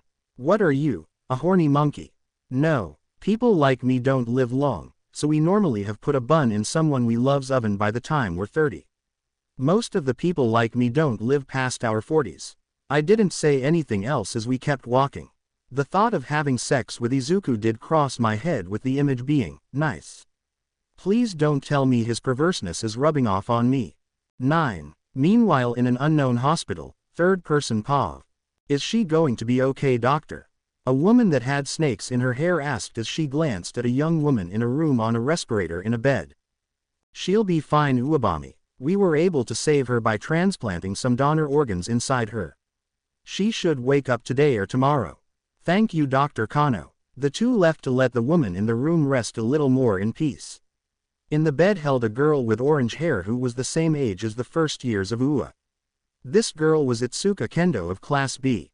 Suddenly, cracks formed near her left eye before it opened up and showed an eye similar to a Kakugan. In the hospital bed, Kendo laid there motionless as her one eye was directly open. What happened to me? Itsuka paused. A few days passed since the incident and I seem to be on the road to recovery. Finally, I can eat something that isn't in an IV drip. Thanks to the injury I obtained, I couldn't eat anything due to massive damage to my lungs and some to my stomach to the point I needed a transplant. Today the doctor said I should be able to eat. In front of me was a thing of miso soup, tuna, and some rice to go with it. I think I'll try the tuna first. I grabbed my chopsticks, genuinely excited that I'm going to eat something to take some of the tuna in it. I immediately put it in my mouth to have the uncontrollable taste of rancid fish. I immediately spit the fish out in a napkin thinking it just might have been bad and they overlooked it. Guess I'll try the miso next then. I went for the miso to take a small sip. Once I did, it tasted like I had straight up sludge in my mouth with dirt mixed in. I spit the soup back in the bowl before looking at the rice. Well, it's 2 out of the 3. I at least need something in me and I haven't been active for the past few days. I went for a few grains of rice to eat and immediately spit it back out into the napkin with the tuna. What's wrong with me? Did that injury mess up more than just my organs? The door opened for Dr. Kano and Uwabami to walk in. It's good to see you're up and about, young Kendo. How are you feeling today?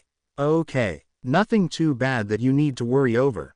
Uwabami looked at my food to the side to begin asking. Not hungry or something? Huh, oh, I think I might have just gotten a bad fish fillet or something. Not something to worry about. You really shouldn't skip meals after what happened. It's dangerous too. Dr. Kano walked over to the tuna to taste a bit and smile. Nice flavor. The cooks outdid themselves with this. See, you probably just had a bad end or something. I wouldn't worry too much about it. Everyone has troubles when they go through what you did. It isn't unheard of that your senses of taste were altered temporarily in the accident. You should make a full recovery though. I wanted to believe the doctor, so I didn't put much to the thought. Anyway, you have 2 visitors. I'll let them in when I'm done here. Uwabami sat down while I opened my top up a bit for the doctor to listen to my breathing. Once he finished, he let me fix myself while he wrote down whatever he did. No other afflictions. Any issues with breathing or pain in your ribcage or stomach? No, just the odd loss of taste. The doctor got up to walk towards the door. Very well, you should be able to leave tomorrow morning. But I do recommend you be cautious of how much physical activity you do. The procedure that we did wasn't an easy one. He opened the door for a man and someone that looked like a boy to walk in. Hello, Ms. Kendo. My name is Yukinori Shinohara. I'm a special class investigator and this is my partner. Hello, I'm Juzo Suzuya and I'm a 3rd class investigator. Single quote ... Is he a boy or a girl? Anyway, we have a few questions that we'd like to have you answer if you're up for it. I nodded for them to sit down. First, let's begin with the night of the accident. What happened? I started to think back before answering. It all started on a late evening patrol. Few days earlier, the evening was rather quiet for the most part with me and Uwabami patrolling a few alleys. Keep a sharp eye out, battle fist. Villains lurk in these areas and are willing to fight any who dare wander in unprepared. I had steeled myself and readied for whatever would come my way. In an instant, 2 thugs came down from the roof to attack us. They weren't that dangerous, but would have been an issue if they were able to get us with our guard down. The first guy had some kind of jagged finger blade quirk, while the other had some kind of quirk that let his body move like a snake. I took the finger blade guy with Uwabami taking the weird body guy to make quick work of them. That could have been worse. Thankfully you didn't have your guard down to not give them the edge. We began to tie the 2 up with the police being called after. Let's call it a night after the police take these 2 into custody. I agreed with her before hearing what almost sounded like a scream. Did you hear that? Sounded like a scream. Stay behind me. We walked deeper in the alley to hear what sounded like grinding noises. Almost like someone was eating something. When we found the source, it was a man over something. When I looked closer, I realized it was a corpse of someone. Is this what I think it is? Freeze. Don't move, Uwabami shouted as the man looked up to us. Looks like I found some nice plump and sexy ladies here. His hand began to have what looked like blades come out of both sides of his wrists and look as if he had axes in his forearm. What the? Get back. Uwabami pushes me to the side to have her arm get a gash down the side. The man took the arm that held her blood and licked it up with a smile. You taste good. I wonder what you're gonna taste like when I eat your flesh. He came charging again for me to grow my fist and punch him. He blocked this with it feeling like I just punched steel or something. What the hell is that made of? He came charging at me to make me dodge and step back until I hit something and fell back. His arm punctuated my chest to hit both my stomach and lung. Kendo. Uwabami came to me as fast as she could with the monster grabbing her neck. I enjoyed this game, but I'm hungry and I need to eat. The bastard's head was cut off and rolled over to me with two women behind him. One was wearing a black cloak with a mask that had black and white stripes, and the other had a white cloak with a similar mask with the lines going the other way. They didn't say anything, but left the second the cops started showing up. What? Just happened. Back to present. After that, an emergency transplant happened where I had a new lung and stomach put in me. That's about everything I can tell you. Detective Shinohara wrote everything down in a notebook before getting up. Well, that should do for now. We're very sorry to disturb you during this. If you happen to find out anything more about those two ghouls, please inform the CCG as soon as possible. Thank you, sir. It was nice meeting you. He held his hand out with a smile. Likewise. I hope for your full recovery as quickly as possible. Would be a shame to lose a dependable hero in training. I shook his hand with a strangely pleasant smell coming to my nose. It seemed to be in front of me with only the investigator there. The two left with the smell confusing me to no end. Why did he smell tasty? The next day, after I was released from the hospital, Uwabami had allowed me to take the last day of the work-study off with my friends from UA, making a little girls' night out as a congratulations on being released. On the way to meet everyone, I began to get a little hungry. I hope none of the girls think I'm a pig or something during this. For some reason, I haven't been able to eat anything since the incident with my left eye hurting to force me to close it. To avoid stares, I put on an eye patch on to try and help with this. Hey girls. Hey Kendo. The girls of Class B came up to me worrying seeing the eye patch. What happened to your eye? Is it okay, Shroom? Pony and Komori came up to me to ask about the eye patch with me just brushing it off. It's nothing. My eye's been hurting lately and shutting on odd occasions. It's more just to keep people from staring so much. That is a relief. Let us go in and enjoy ourselves. Shiozaki led us inside to a place that she visited some time ago. Apparently, the restaurant has good choices of food that both looks and tastes amazing. Once inside, we were brought to a booth near the bathroom. By our table, I noticed a bunch of people from Class A sitting down. Get off your fucking high horse asshole. Just cause round faces old man likes you, doesn't mean shit to me. Says the man who can't take the fact she sleeps on top of me in the bedroom.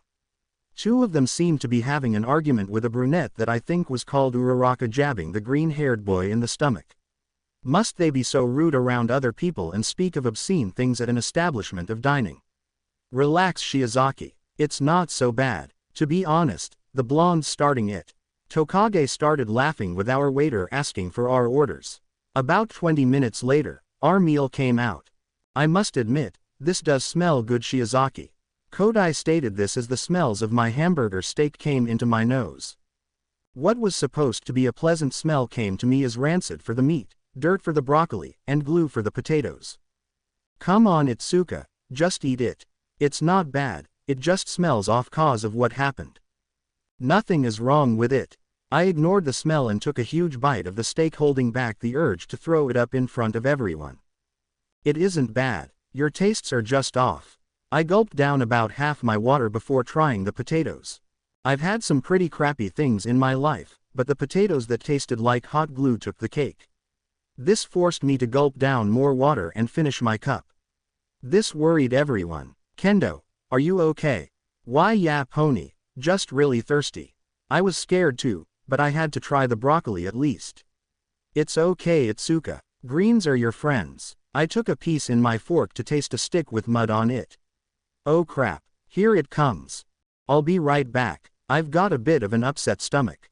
I almost ran to the bathroom to find the closest open stall before hugging the toilet bowl to puke everything in my stomach up. Oh dear God, it hurts. I threw up again before hearing the stall open.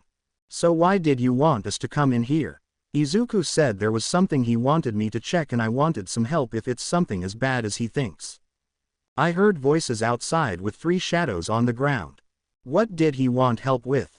There was a smell coming from out the stall that was almost sweet and uncontrollably desirable. That smell. I flushed the toilet before walking outside, beginning to drool a bit.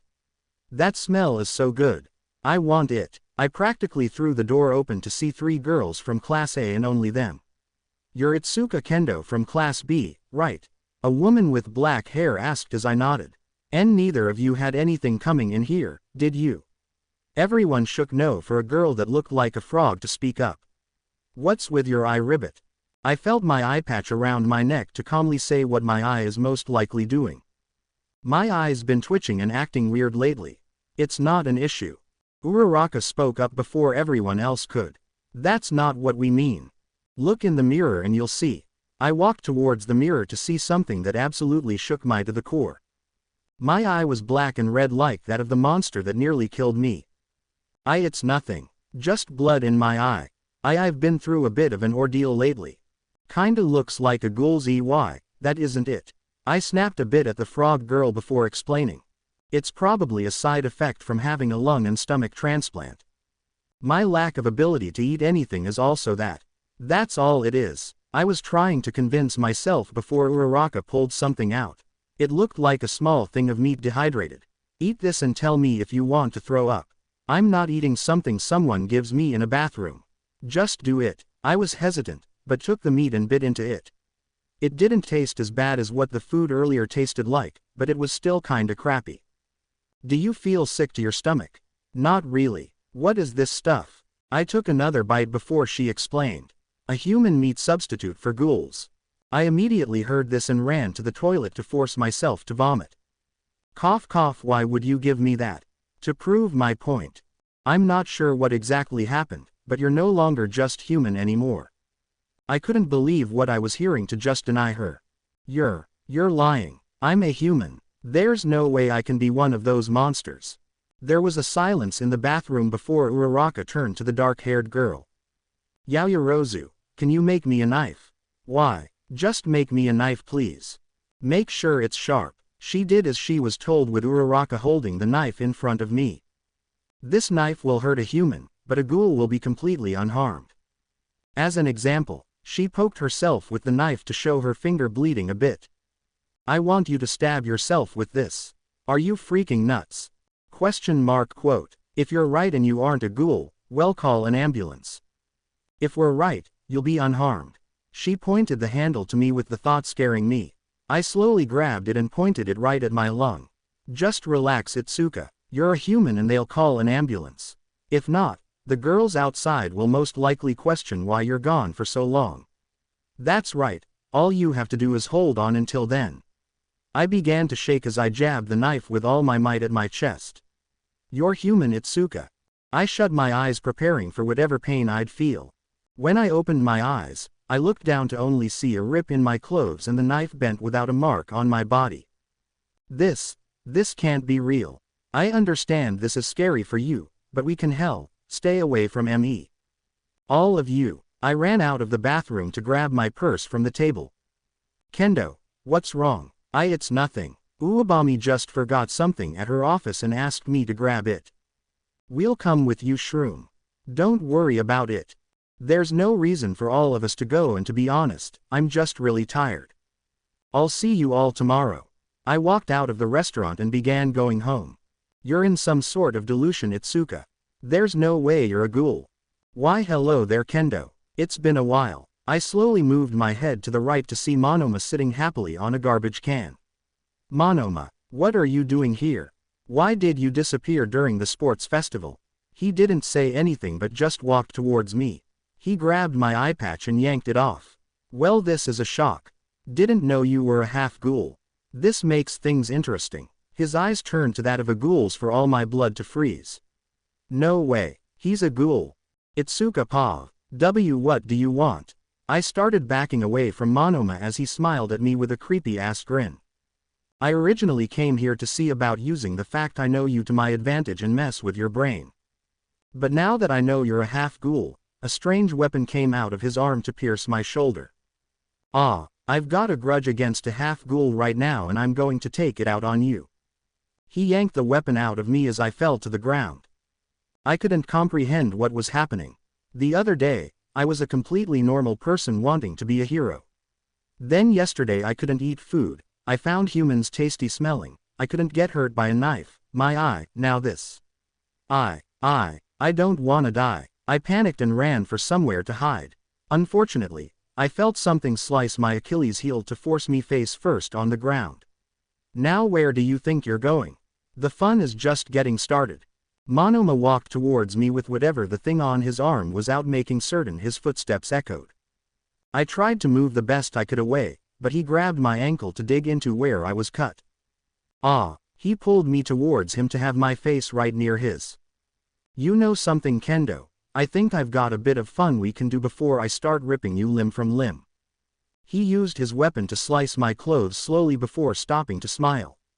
I always thought this body of yours was quite a feat. I guess I'll have quite a bit of fun with it now. I was trembling. Not only was I about to die, I was about to get violated just for the hell of it. I didn't want to go this way, but didn't know how to fight back. I began trying to punch Monoma off with my right fist to connect with his face. Get off me. I didn't know at first, but I was able to slice his cheek to force his mouth open. Seeing it made me slowly look down and see the weapon that Ghoul had who almost killed me in Uebami. No, this can't be. Now that's my type of woman. Stubborn and refused to obey to me. His face started healing for Monoma to come at me again. I'll enjoy ripping you apart. Monoma was about to attack me, but was stopped by someone with a strange clown mask coming to my rescue by slamming his head into the pavement. That's enough Nito. 1. He got up to see the woman and smile. Atori. I was just enjoying my little catch right now. This territory isn't yours nor did I give you permission to hunt tonight. So I'd rather you leave now, or else.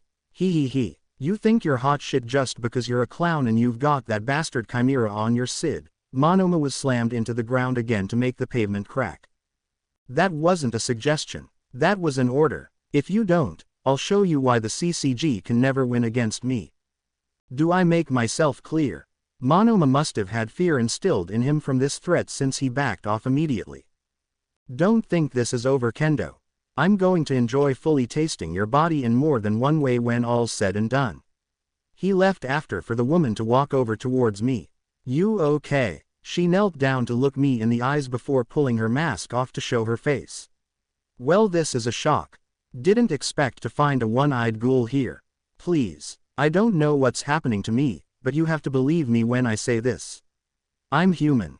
Not anymore. Ha. She started laughing at her joke before I got mad. This isn't funny. I can't even hang out with my friends the way I am right now. The woman started to slow down her laughing before looking at me with a serious face. I'm gonna point this out, you're no longer a human. I'm not a monster like you in Monoma. She looked at me seriously before saying her next part. Hate to break it to you honey, but you're more of a monster than us now. Half ghouls like you are a freak show that some ghouls would rather avoid. So whether you like to admit it or not, there's no place in this world for the likes of you. Not as a human. Not as a ghoul. I heard this and began to cry. This can't be real. But it is. And now you're in absolute hell just because. The woman got up to give me a hand. Come with me and I'll help explain some things to you. Right now, you're not able to survive on your own and need to learn how to if you're ever going to live. I thought about this before grabbing her hand. Looks like your wounds healed up also. I glanced down at my shoulder and to the top of the heels of my feet to see that all the cuts are gone. Guess that statement that I'm a freak show isn't exactly wrong. At Atori's bar, the woman led me to a bar before asking me to sit down at the front. By the way, my name's Atori. Itsuka Kendo. So can you tell me a bit about yourself, Kento? It's Kendo, and I'm a student in UA University. A hero in training, quite the surprise. So what happened before you became half ghoul? I began going over with Atori about what happened during my patrol with Uwabami and how we encountered a ghoul along the way, with me losing the ability to taste human food properly or hold it down. Not long after discovering I may be a ghoul, I was attacked by Monoma before she saved me. The rest you already know. So you had a surgery to transplant organs and then you lost your sense of taste in human food. Quote. Yeah. She started to smile at me before asking a question. Who was the transplant from? Excuse me, where did you get your organs from? I thought about this question before shrugging my shoulders. Here, you may want this. Atori passed me a coffee with a little hesitation, drinking it coming over my sense of self. It's fine. Ghouls can drink coffee that's black with no issue.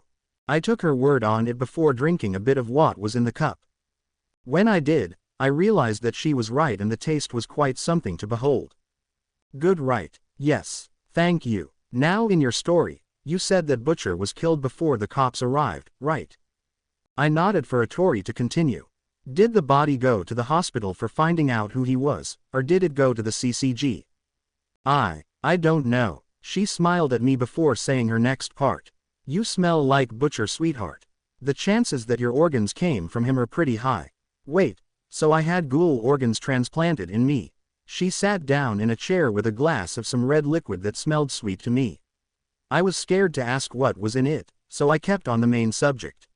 Most likely, but those organs wouldn't make you unable to eat human food alone. She took a sip of her drink before smiling at me. Then what is enough to do that? Akahaho. A ghoul's organ that can make our kagun. She began pulling some strange balls out of her body. The organ allows us to manipulate our RC cells into what we want. Mine are pretty handy for observing and gathering information. She pulled them back inside her body before explaining a bit more about the ghoul organ. Even though it is a mighty weapon, we need to survive on unique types of nutrients that help us regulate the use and flow of our kagun. At least, that's what a brainy ghoul I know thinks. I take a second to compose myself before asking. So if someone throws that organ inside a ghoul in a human, they can make a half ghoul? Not exactly. From what my friend said, it's extremely low to the point it's not even worth trying. Like 0.025% of a success rate in the way you're saying. So I'm just that unfortunate lucky percent ratio. Atori drank a bit more of her drink before speaking again. Don't get too discouraged. The worst part from what my friend said was that you'd explode if it didn't work. And I'm not talking about a pretty explode. I'm talking nasty. Blood everywhere, organs on a ceiling, bones shattered by the pressure, and that's just my opinion. I started to get a bit scared of this before she continued.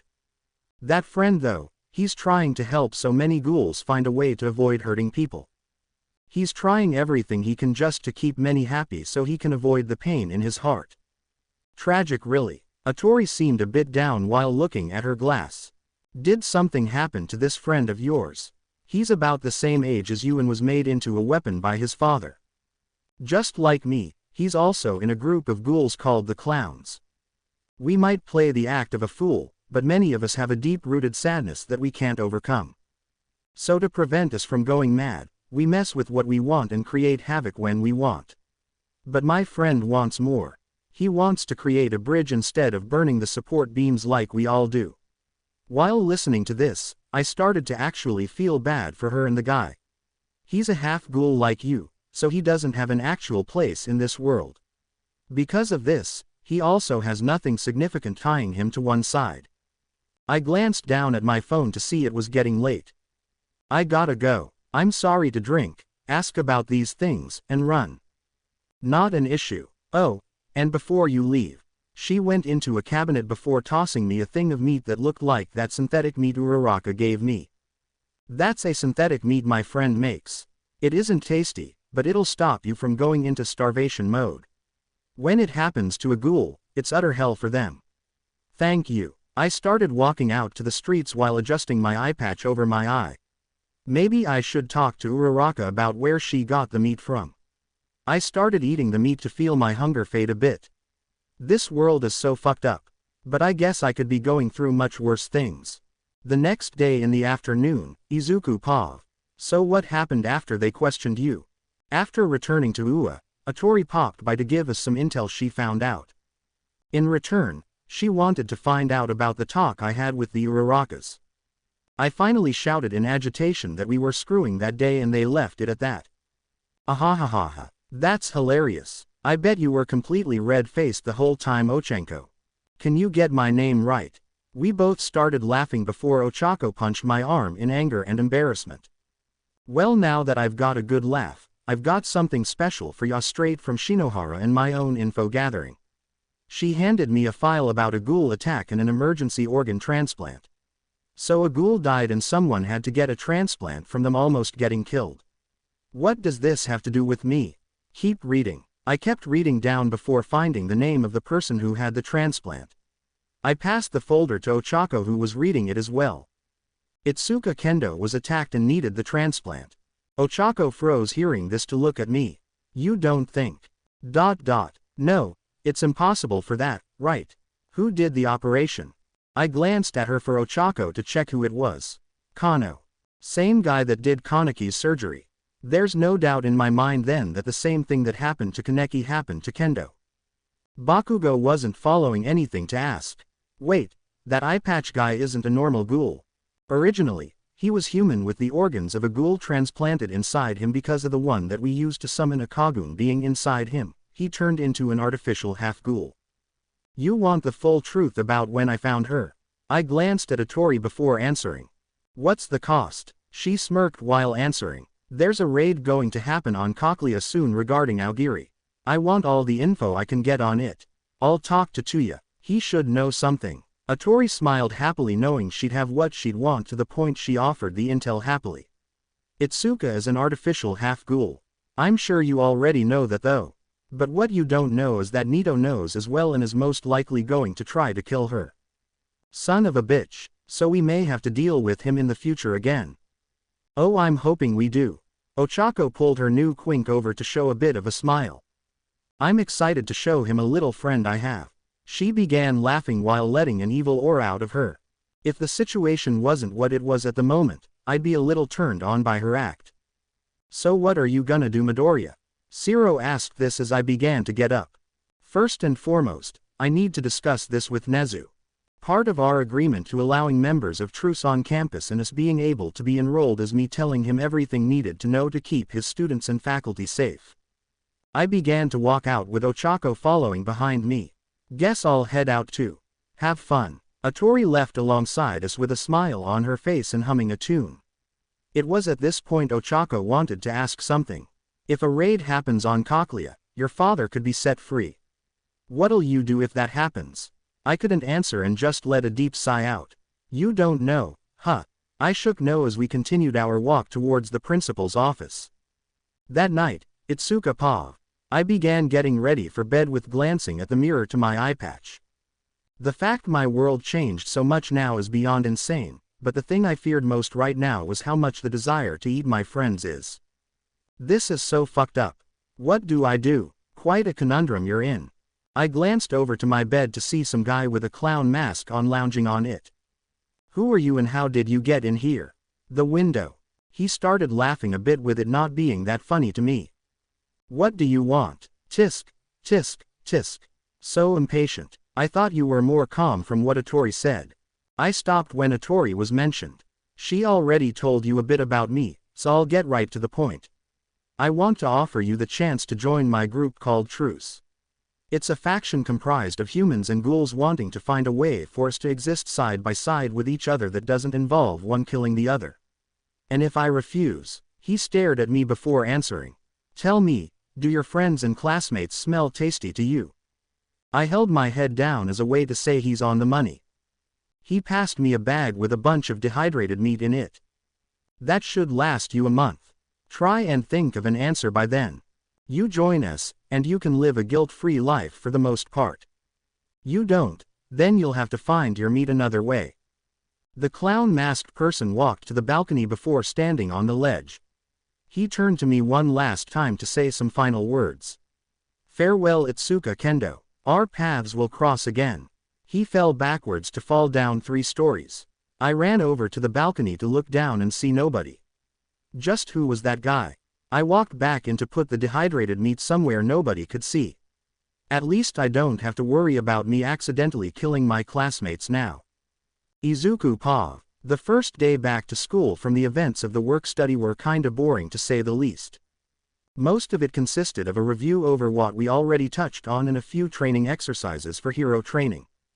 I honestly didn't pay much attention since my focus was on some occurrences that happened in the 11th ward of Tokyo. I didn't know the details, but I was able to get some info from both Chisaki and Arima that something happened to the doves and the CCG office in that area. Once they found some intel on the matter, Arima said that it was almost as if every dove was specifically targeted and butchered.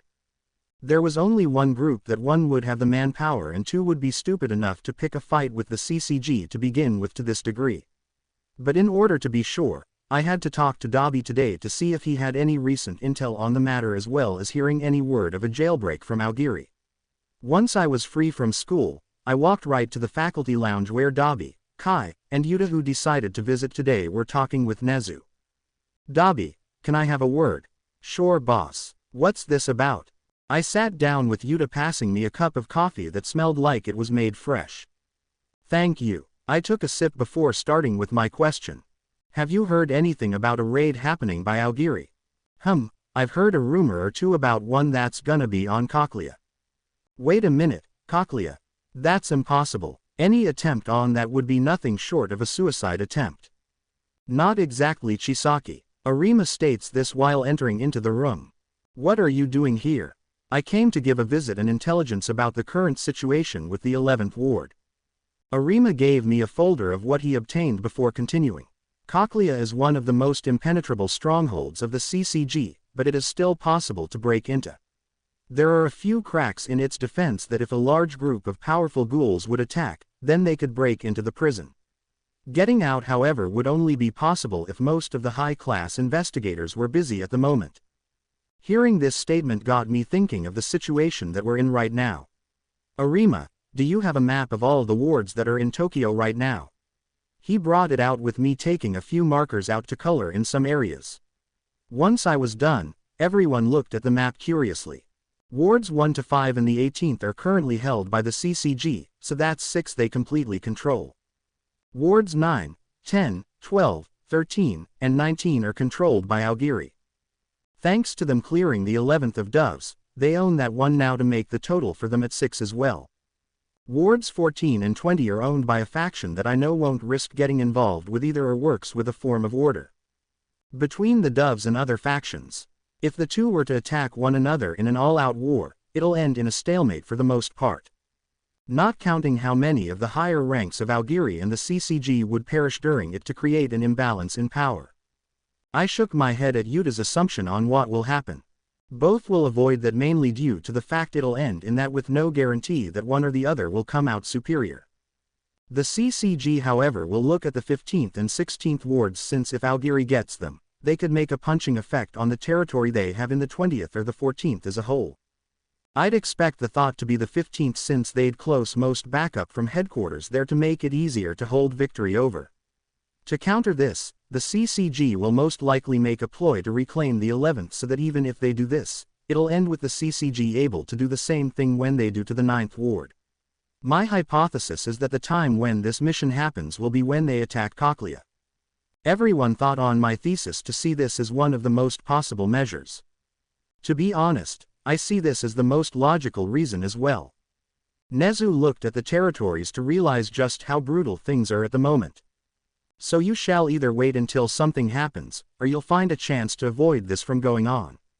What is your opinion on this, Mr. Midoriya? To be honest, I'd rather avoid getting involved with either so that we avoid a war with them in general. We have the cards, but we need to be extremely careful how we play them. Especially when we're dealing with a situation as delicate as this. I glanced at the areas before looking to Arima. If you find out any info about a raid or anything on one of the Aogiri tree hideouts, let me know. That would most likely be the day that they'll go after Cochlea. Understood. Arima got up to leave while I kept thinking of how to both avoid the raid and the fight in general. If we wanna avoid this, we'll have to speak to Ito. She's the only one that has the power to stop this. You know that's gonna be tricky. The leader of Aogiri Tree and the one-eyed owl doesn't just casually talk to anyone. You got a point there, Dabi, but I'm running out of ideas. With Kendo, Itsuka Pav. After class let out, I decided to do a little shopping for coffee. So I can drink coffee from what the other day showed. Not the best way to live, but maybe I can find a way to so I don't have to rely on that guy. The events of meeting that Chimera guy was still kinda messed up. He was easily able to break in, sit comfortably on my bed, and talk like it wasn't a big deal to me. Not only that, but Monoma showing up not long before being a ghoul made me question everything that I could possibly believe. But how does Class A fit into all this? Asui, Yaoyorozu, and Uraraka acted like this wasn't anything special, so where exactly do they stand? I stopped my questions when I reached the store. This is probably going to make me go insane if I keep thinking on this. Might as well hold off for now. I went right to the drink section to look for the coffee they had. If I can drink the coffee, maybe going for instant or coffee beans could be a good choice. Chances are that they'll not be as good as the coffee, but it could be a way to help keep me from going hungry. Thinking about Chimera's offer the night before, I decided that I didn't want anything to do with him in hopes to just avoid a problem as a whole. While grabbing for the coffee, another person's hand came first to grab the one I was going to. Sorry. I went for another one before turning to see a girl with white hair and another that looked like her twin with black hair. 2. Ignore the kissing. Is the brand good? I asked the two of them for the white-haired one to nod. My sister and I like it very much. They glance at my carrier to see the coffee I had inside it. Quite a bit of coffee you have. The black-haired one commented for me to try to make up a lie on the spot. I live in a dorm with a bunch of people that drink different kinds of coffee. Today was my turn to go out and do some shopping with everyone happening to run out today. They didn't seem to buy it as much before speaking. Interesting. My name is Corona by the way, but you can call me Kuro for short, and I am Nishiro, but Shiro is just fine. Kendo. Sorry for keeping you. I started walking away as the twin girls did the same. Just who were those two? They didn't smell like how other people smell. Are they different? I ignored this to go towards the teller and unfortunately smelled that he was rather tasty in my opinion. I paid and left the store to take a shortcut home through a park. While going through, I saw virtually nobody to relax a bit. At least I won't have to worry about any bad ideas happening to pop into my head. Why hello there. Some guy grabbed my shoulder from behind to scare me a bit. Turning around, I saw some guy in a suit with hair down to about half the length of his neck smile. Hello. Can I help you? Actually, I can help you Itsuka Kendo. Why do you know my name? He pulled out a license before continuing. First-class investigator Nomura Furuta and I've learned of you from a former investigation that happened on you. I went pale remembering how Atori said investigators will now see no difference between me and an actual ghoul. Why you do? Well, what can I do for you? As I said before, perhaps you can help me. Or better yet, we could help each other. He motioned to a bench for us to sit down. Once we did, Furuta started talking. I know about you being a half-ghoul Ms. Kendo. I froze the second he said that. Allow me to explain. It's a testing project between the CCG that we could possibly turn human beings into ghouls in an attempt to turn the tide of the war upside down. So you could actually make half-ghouls to fight? It could save the manpower, but it's also something that makes me feel like that's a bit of an overstep for boundaries. Think it what you will, but that isn't why I'm telling you this. I quieted down for the investigator to continue.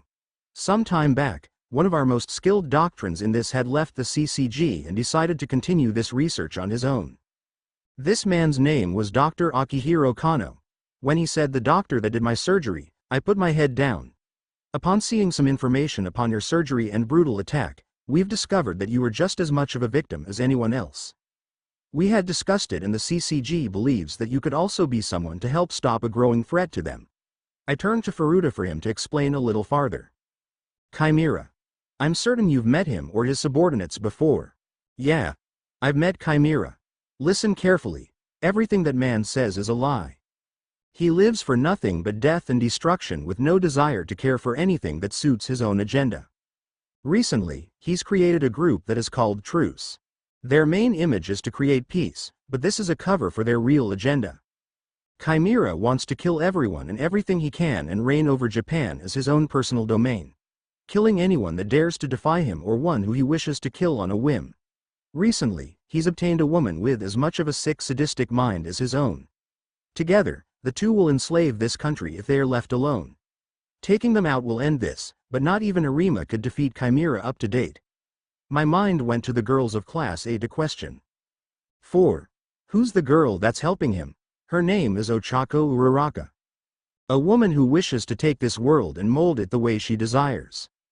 But unlike the CCG where we can't touch them without legal matters coming involved. If a third party were to get involved, then we could give the information out to the world and stop a nightmare for the world. And that's where I come in. Furuta nodded before handing me a small gun. In this container holds special compound called CRC in liquid form. This will make Chimera weak and unable to fight. When that happens, you must steel yourself for what must be done and end him when he can't fight. I looked at the gun a little uneasy, but if he can't fight anymore, doesn't that defy the principles of a hero? Heroes sometimes can't go without taking a life. Not even All Might's hands are clean in this world. The first is always the hardest, but overcoming it is what truly makes a hero. I didn't like the thought of taking another person's life, but it did seem like the only option in this situation at the moment that could immediately help Japan from how Furuta said. I steeled myself for what had to be done before he passed me a mask. This was the mask of Butcher. Only fitting the woman holding his cocoon wears it. 1-1 with Ochako. Ochako Pav. After school let out, Izuku had something he needed to do and told me that he'd be back in a few hours. He also mentioned to me that the girls were planning a trip to go shopping that they'd most likely ask me to go on. He said I could do whatever and walked right to the teacher's lounge. It wouldn't sound like much to other people, but I found it as a form of trust he gave me. Since day one, he's somewhat kept me in his sight just so I wouldn't betray him. Since he gave no real care if I went or not, it makes me feel like he's finally opening up to me as someone he shouldn't doubt. While in the middle of the mall, Mina decided to talk about boys in Class A. So what do you girls think of the guys in our class? Most are okay. Some kinda need to act a little more normal ribbit. I'm with Sue on that. Mineta and Kaminari need to stop being such pervs. Kaminari isn't as bad as Mineta Toru, but he does need to use his brain more. I had to laugh at Kyoka since she so blatantly defended our local idiot. What about Bakugo? Loud, nasty, and should seriously stop with his ego. Mina answered Momo rather bluntly for us to continue going down the guys until we reached Izuku. What about Midoriya? Kyoka asked for everyone to kinda answer in their best way. Moody. A jackass. Too sarcastic ribbit. Needs to get laid. We all turned to Toru who said the last statement. What? Tell me that's not true. Nobody really argues this for all the girls' eyes to go to me. What? You're dating him, so what do you actually think about him? I thought for a second before answering. He is kinda a prick and a jackass, but he's not a bad person to any extremes. He is also a Debbie Downer, but he's dealing with a lot of problems himself. I won't argue though with the sarcasm comment, he does need to lay off on it. But he does care for doing the right thing regardless. Also the getting laid comment, it was a suggestion. Why, did he and you already? I decided to mess with them a bit just cause of Toru's comment. Maybe I know what he feels like, maybe I know what it feels like to also be face first in a pillow getting basted like a turkey. The girls started going red for me to realize just how much fun it actually is to mess with others. So you've actually done it? Sue asked for me to smile. Well, Izuku always makes those sexual comments for a reason. When we're alone, he can't keep his hands off me and loses his mind in the feel. I can't even tell you how much of a savage he is in bed. The feel of how he grabs you and slides his hands across your body before grabbing your ass as he slams into your. The girls went completely red for me to laugh beyond control. Ahahahaha. You should see your faces. I'll give it to Izuku. This is kinda funny on this end. This is where they realized I was pulling their legs and started to scowl. Sorry, couldn't help it. Come on, let's get going before we burn all our daylight. We walked through the mall to start finding what caught our eye. Little did we know that someone was watching us and waiting for the perfect moment to strike. Ochako Pav. As hours passed with our little shopping spree, I couldn't help feeling the insatiable urge that someone was watching us. I couldn't put my finger on it, but it didn't feel like one of the members of Truce since they give off a different feeling when they're around. It almost felt like someone or something that wanted nothing more than to kill. I couldn't tell any farther than that, so I just brushed the feeling off for now. Hey Ochako. You okay? Sue walked over kinda curious for me to reassure her and the others. It's nothing. Just thought I heard something. I kept looking to find a cute tank top to wear and also a nice jacket that could fit Himiko. Maybe I should get her something. She seems to be kinda okay with me. I checked in my wallet to see I had just enough for both. Sweet. We went to the register to pay and head out to continue our trip. During the whole thing, I had no messages from Izuku, no realization he was around, not even one of the other members of Truce to check in on me. For once since I started in the group, I felt like I was warmed up to by Izuku to deserve trust from him. It felt really nice. As our little trip came to an end, the girls and me started heading back to Ua and talk about what we bought. The whole trip though, that feeling of someone watching never left me. Once we were on a side street that nobody visited often, I heard someone come running behind us. Look out. I shoved Mina and Sue to the ground to have something nearly chop my head off. Are you insane? You could have killed us. I stopped yelling when I noticed that the weapon was a Kagoon. A ghoul? I'm nothing like those monsters. The unknown attacker kept charging for me to see the mask under a hoodie they were wearing. Izuku said sometime back that a troublemaker with a mask holding what looked like an eye in the center and a beak was recently killed. I think he said his name was Butcher. So you weren't dead like Izuku said. I pulled out a case holding my new quink to fight. Look, I don't want to fight you. So as long as you leave right now, this doesn't have to get messy. The ghoul stares me down, making axes in his wrists come out as his Kagoon. Butcher immediately charged at me as I pressed my case open to reveal a whip made from Big Madam's Kagoon. I began to slash at him, barely missing his neck before hitting the wall beside us. The impact made a giant crater, able to almost make the whole thing come down. Holy crap, that's strong. Butcher came back to me, trying to keep the distance between us to a minimum so I couldn't use my whip. In that time, I pulled a quink made to look like a knife out to hold him back before seeing Butcher's fist grow in size. Wait, ghouls don't have quirks. The punch came at me for my body to barely block it and almost get pummeled by both the hit and the garbage behind me. I got up to almost get my head chopped off by Butcher again to lose my patience. I'm done with you. I attacked and connected with the hoodie for it to fall off and reveal who I actually was fighting. It wasn't Butcher without a doubt.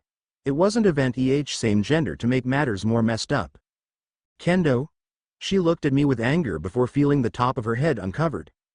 Kendo, why are you attacking me? I thought we were friends. I don't care what you think, I'm trying to get my life back. She held her wrists up with determination on her face. And the only way to do that is to stop Truce. Kendo charged at me with my whip and knife ready to attack. Soon as she came close though, someone came out of nowhere to keep them from fighting anymore. So this is what happened to you, Kendo. I'm disappointed. I looked up to see Izuku come to help. How did you? Yaoyorozu called me. She explained what's happening. What I want to know though is why Kendo thought it was best to come after you and our classmates. We've done nothing but try to help you. So why? Kendo wasn't holding any punches back as she came at Izuku. Unlike me, she began to struggle as she was caught every time with her quirk, Kagoon, even basic kicks to the point Izuku didn't even move anyway or activate his. Are you done? Because this is the dumbest thing I've had to do. You're in no way near my level, so let's end this already. This angered Kendo as she pulled some kind of bomb or something out of her pocket. For you. She threw it with some white smoke coming out of it. Third person Pav. Get back. Izuku threw Ochako out of the way, unsure what it was for her to go right into the girls. As the smoke came into Izuku's lungs, he started to have difficulty breathing. Cough cough, what is this stuff? CRC gas. This will make you weak and able to die, monster. Kendo states this in a cold term as the smoke dissipates and shows Izuku on the ground vomiting what looked like blood up. Izuku, Midoriya. Everyone ran to him trying to help with him struggling just to function at that moment. Are you out of your mind? How could you do this to someone who actually wanted to help you? Yayorozu was enraged. She couldn't see anything but red right now. The claim for peace was a ploy. When push comes to shove, Chimera will betray you like all ghouls and kill you. On what earth has he tried to kill and hurt people? Ochako stood up preparing to fight. Since the day I've met him, Izuku has done nothing but try and establish peace within the world. He's done nothing but help me and other humans one after another. He even was the one to help prevent an attempted murder of All Might because of a bastard from the CCG wanting him to stop. Ochako pulled her whip back with Kendo preparing to fight as well. They only stopped when they heard clapping from above. Bravo! Bravo! You've truly done me an act of service, Kendo. Now the nuisance is out of my way. Farada dropped down from a fire escape on one of the buildings to walk down. Pant Farada. Immediately, the CCG officer kicked Izuku's mouth for a tooth to pop out. You've been quite the thorn in my side, Izuku Midoriya. Constantly running your mouth about peace, getting strong ghouls to join your cause. You even got Ua and some officers in the CCG on your side. I must though commend you on getting those heroes. If you would have gotten more people to your cause though, this might have not ran as smoothly as I wanted to. Izuku began getting up before being grabbed by the hair by Farada. But now you're weak and unable to fight. And it's because of that even I can do. Farada brought out a small quink dagger to stab Izuku in the stomach. This to you. He fell to the floor spitting out blood while the CCG officer laughed hysterically. This is so funny, ah. You should see how much you look like a filthy worm right now. Juru couldn't deal with this anymore to strike Farada with her ox cords. He stopped to see her clearly upset. What, sad I got your freak of a friend by the balls. Every one of the girls prepared to face Farada with Izuku getting up to put his hand in front of them. Stay back. Cough, he's mine. But you can't even stand, I'm fine. Izuku shouted for Ishido to see him still bleeding with an enraged look. You wanna start stuff, Farada, then tell me how you plan to gain peace? He laughed while explaining. I honestly don't care for it. All I want is to live my life the way I want. But so long as ghouls are around, that thought will never come to pass. So as such, I'll kill every ghoul out there until only humans remain to create my utopian world. Full blood. Biological and artificial. Washu. When all these are gone, I'll become the true king of this world, ah. Wait. What about me then? Kendo overheard this, realizing what he meant. You were useful, dear, but I now have no use for you. But don't worry, you'll die easier than this one. He points to Izuku, just barely able to stand, let alone do anything. Wait, I thought you could help me. Why, you could have helped me, right? Oh, now that's where human minds are so easy to sway. The only way I could have helped you is by gutting you and ending your life. If you would have died, I would have actually helped you remain human. You wouldn't be alive, yes. But you would have died a human before killing someone as a ghoul. No. This can't be real. Kendo fell to her knees as Farada leaned over her and smiled. Come now, look at the bright side. You'll help me end the ridiculous thought of humans and ghouls being able to live together. Face it though, honey, you're better off dead now. You have the human mentality while also having the powers of a ghoul. You don't belong in this world anymore. Farada laughed as Kendo realized everything she did was just to better someone else and she was just a blind and foolish piece of the game for the investigator. With that, reality sunk in that she nearly killed a classmate and probably put someone that actually wanted to help her on his deathbed. She slowly opened her mouth and let out a terrifying scream at what she did. Ah. Was everything I did just something that caused more problems? Was there even any chance I could have done the right thing? I guess it's time to cut my ends. Farada held the small quink to Itsuka's neck, prepared to slice her from ear to ear. Consider our debt paid. Before he could though, Izuku and Ochako gave the investigator a solid punch to the face, sending him flying into a wall. And here I thought you couldn't go lower, you insufferable piece of shit. Izuku was shaking with both rage and pain, realizing Kendo was just a victim in all this. Kendo, I don't blame you. In your heart, You believed you were doing good without understanding the bigger picture. Ignorance doesn't mean you should be held entirely at fault, but that doesn't mean you shouldn't have punishment done for your lack of judgment. Izuku began to fall over a bit for Ochako to catch him. Stay back, I'll handle Furata. Izuku looked at Ochako irritated by the comment. He's too strong for you. Not like you're in a better shape to fight. Then perhaps we should help. A voice came from nowhere before two women came down from the roof to stand in front of Izuku and Ochako. Wait, you're the twins from the store, right? Corona and Nashiro. They looked back to smile at Kendo. It appears we were the same as you. Foolish to believe the lies this man spoke. But do not worry, for we will handle this ourselves. Both girls had one of their eyes turned to that of a ghouls before twin sets of kagoons came out. So you both are here to pay me a visit. Your father would be so pro. Furata was cut off by Nashiro nearly taking his head off and Corona attacking below the belt. You dared harm someone who tries to make a change for the better. Then you go and manipulate someone who was already confused. Both charged at Furata before shouting in unison. You will pay for what you've done. The CCG investigator began to dodge the best he could before having a whip slash his cheek and nearly cut clean through it. Don't think I'm done yet. I'm gonna enjoy whipping you. Both Corona and Nashiro began assaulting Furata with Ochako keeping his feet from going anywhere. Things weren't exactly looking good for the Washu member before a dagger nearly grazed his face. Looking up, he discovered Juzo and Shinohara walking into the area with their quinks prepared for a fight. It's good you came when you did, Shinohara. A moment sooner and I would have been dead. The investigator looked at Izuku, who nodded for him to whisper something to Juzo. The scrawny boy nodded before attacking the whip Ochako had for Furata to escape. I'll leave this in your capable hands. Namori dash. When the Washu member got out of the distance, both investigators put their quinks away to run and help Izuku. What happened to him? He had some kind of gas in that can get breathed in. Ochako says, picking up the can to see what it was. This is bad. He had CRC gas put in him. With most of his cells being RC to begin with, the gas is almost like a normal person drinking acid. We need to get him to a hospital immediately.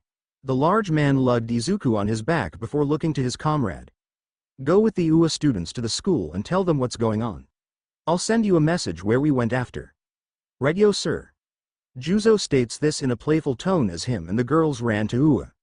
The only ones that didn't go were Ochako, Corona, Nashiro, and Kendo. Hick, what have I done? All I wanted was to get my life back. Sniffle, now someone's gonna die because I couldn't tell if someone was a good person or not. This comment brought Ochako over the edge as she walked up and slapped Kendo hard across the face. Shut up. There's no way Izuku's gonna die from something like this. Why not, instead of feeling sorry for yourself, you do something worthwhile and help us get the word out to the other members of Truce, damn it. Shinohara began running, but heard this to somewhat fear the brunette. He unfortunately had to focus on one thing at the moment that took most of his priority. Getting Izuku to a hospital and dispelling the CRC has before it shut down Izuku's major organs and kills him. Just hang tight, kid. We'll be at a hospital in no time. Ochako Pav. It's been about a month since the attack by Furata happened with Izuku falling into a coma because of the CRC gas. Because of that, we weren't able to succeed in stopping the raid of the 11th Ward or even stop the kidnapping of Ken Kaneki from the 13th Ward's Jason. The worst of it all, the CCG's cochlea was broken into by Ito and the ghoul Tatara to free some strong ghouls. Two of which were the clown's priest, who I discovered was one of Izuku's worst enemies, and his father Hisashi. But the most depressing thing that happened in my part was not being around Izuku. I don't know why, but I feel rather depressed not being around Izuku or having him be around me almost regularly. I mean, yeah, it's fine not having him around while I change. But for some reason, I'm kinda sad that he's not there. Class dismissed. I started to get up after class ended to begin heading towards the hospital to see if there's any change. 1. Yo. You going to see Midori, bro? I looked over to see Kirishima, Yaoyorozu, and some others. Yeah. Mind if we come along? I nodded with us heading out. On the way, we noticed Shisaki, Arie, Inko, and Rei walking out to town. Are you all going to the hospital? I spoke up for them to notice me and nod. While walking, I started to talk with Inko. Any news so far on Izuku's situation? She shook her head no for it to not help at all. When I went over to the doctor to talk about it, he said that there was hardly any change with him. He's alive without a doubt, but something's keeping him from waking up mentally. We kept walking and talking about the whole thing before getting into the lobby. There, we noticed Uda, Atori, and some girl that had red hair in the waiting room. Nice to see you all again. Uda. Who's the girl next to you?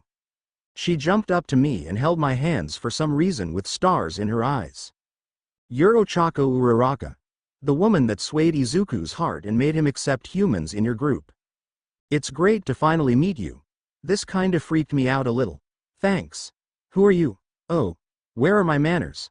My name is Roma. Now that we're all here, let's start heading up to Izuku's room to see if he's awake.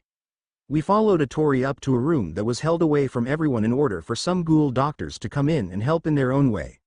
I also heard that Arima was able to get some info on the CRC to give the doctors working on Izuku to at least help clean his system of it. What was that? We began to run towards the room to see Najire and our new recruit Akira Mado fighting one another. Just because the Reaper and the CCG's holes brought you in here, doesn't mean I can accept you. Says one of the women that killed my father, Akira, this isn't the time or the place for this. Stay out of this, investigator Amon. Both started to bicker before Shinohara and Amon began to get involved. This isn't the time nor the place, you two, enough. Amon shouted this for the air in the hallway to begin getting more and more tense. It only got worse when Kendo and the two ghouls Kuruna and Nishiro came in. Why the fuck are you here? Immediately, Najire's rage came to our other class rep.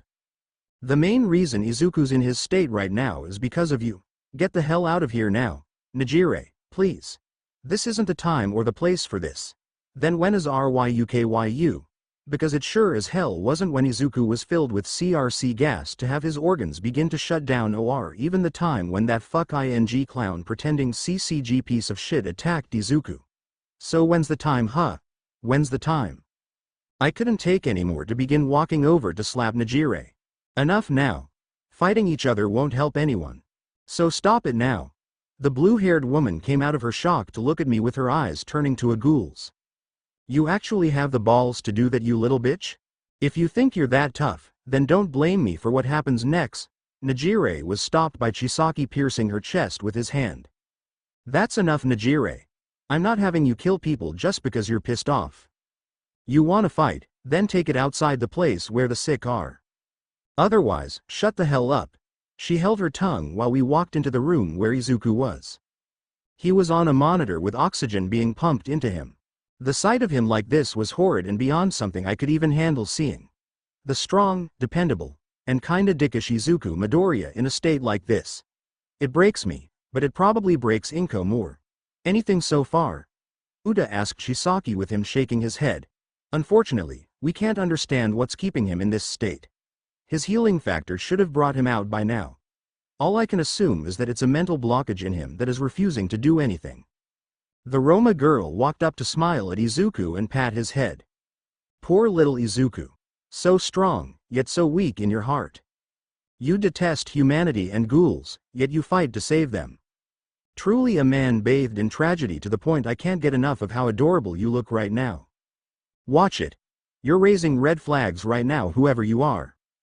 Himiko spoke up with some agitation for Roma to jump back with a smile.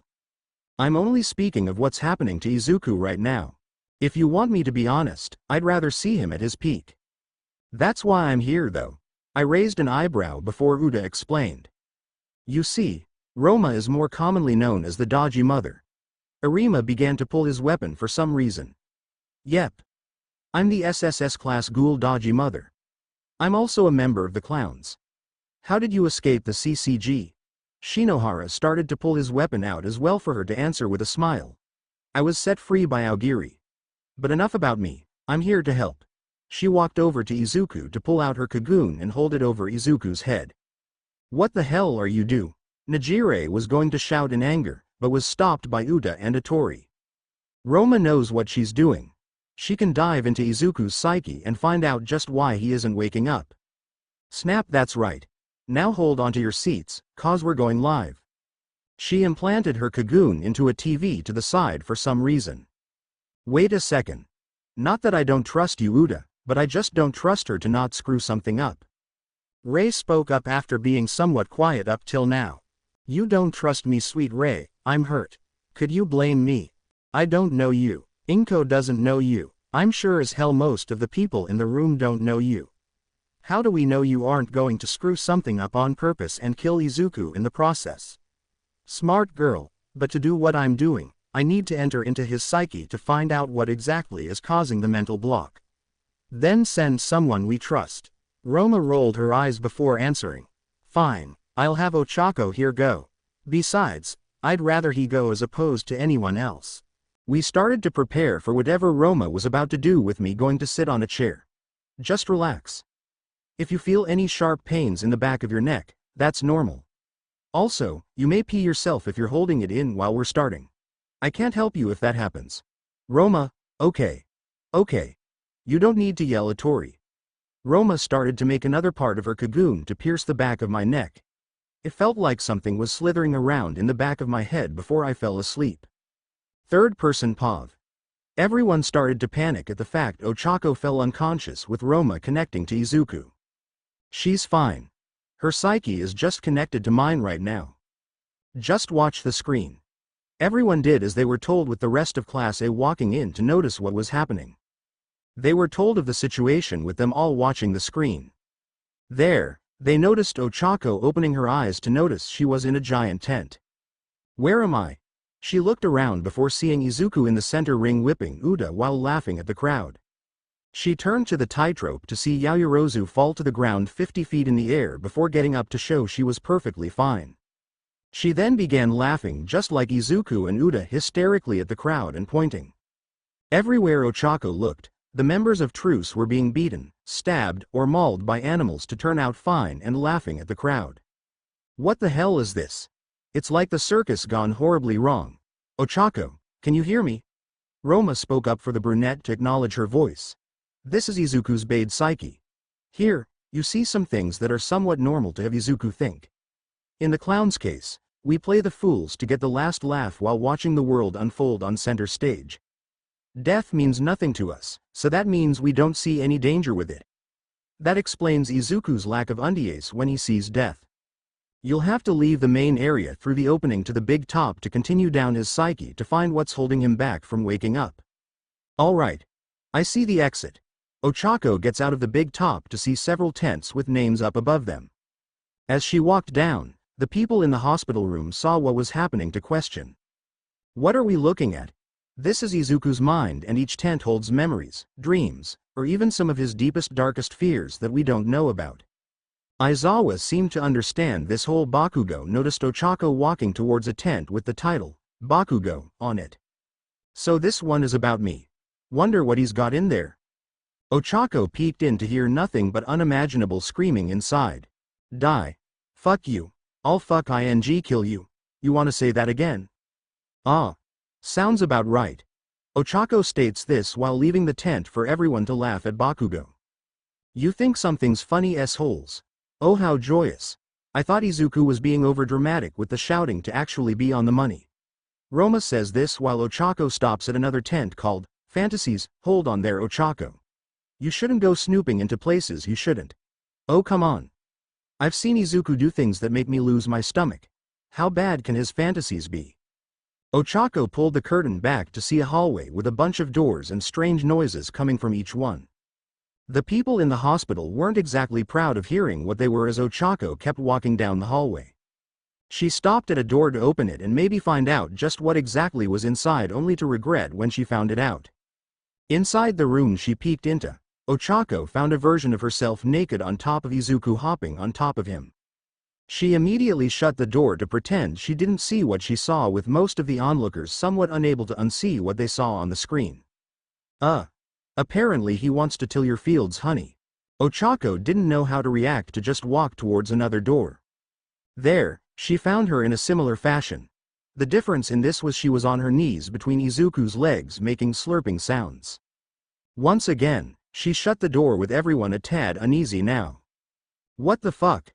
Bakugo shouted this while the brunette walked to one final door, hoping to at least find something less awkward than the last two. Okay. Last two were messed up without a doubt, but maybe this one won't be as. She opened the door fully to see herself being held by her lower half up to Izuku's groin with her head bobbing over it while her half-ghoul boyfriend had his head in between her thighs. She immediately shut the door to shout in annoyance. What the hell is wrong with Izuku? 4. Ochako walked out of the tent to continue walking down to a tent labeled, Memories. This one can't be as screwed up. At least as screwed up as what I found in the last tent. Just be careful. When you go into someone's memories, the emotions they feel flood into you and can make you go insane. Ochako stopped to remember what Izuku said about his past to shake a bit. He might be over it now, but the emotions probably demoralized him to an extreme state. She took a deep breath and walked into the tent to be in darkness. Hey Roma, is this normal?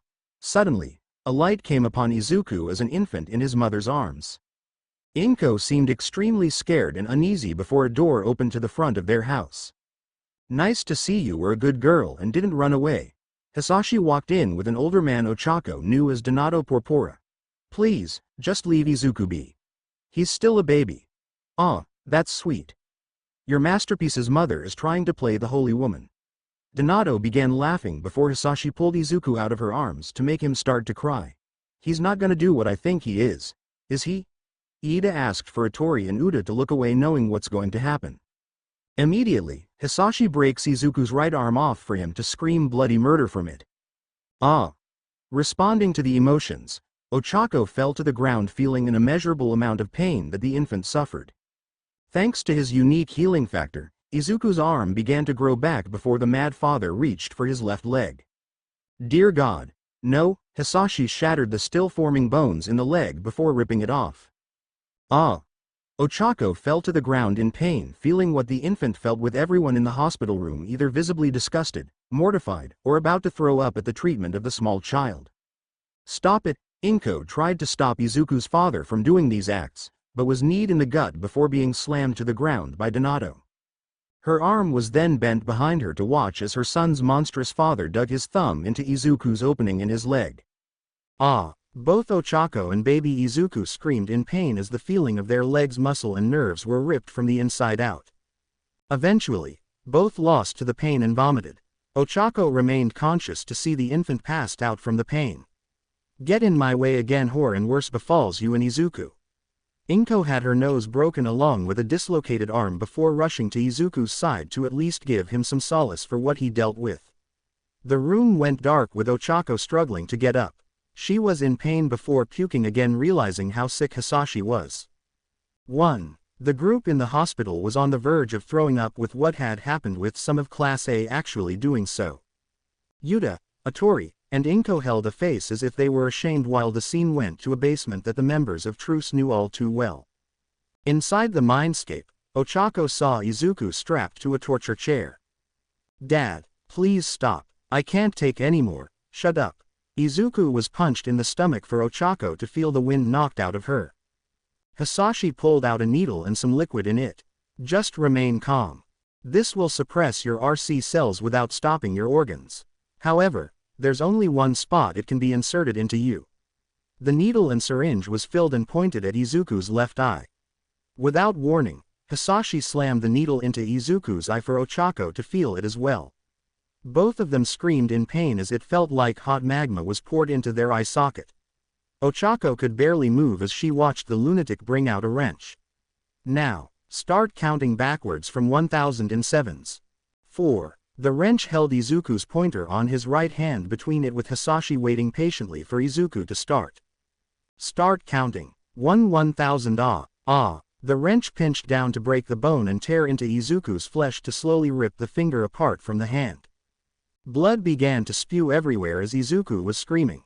993. Ah! Another finger on Izuku's hand was grabbed by the metal tool.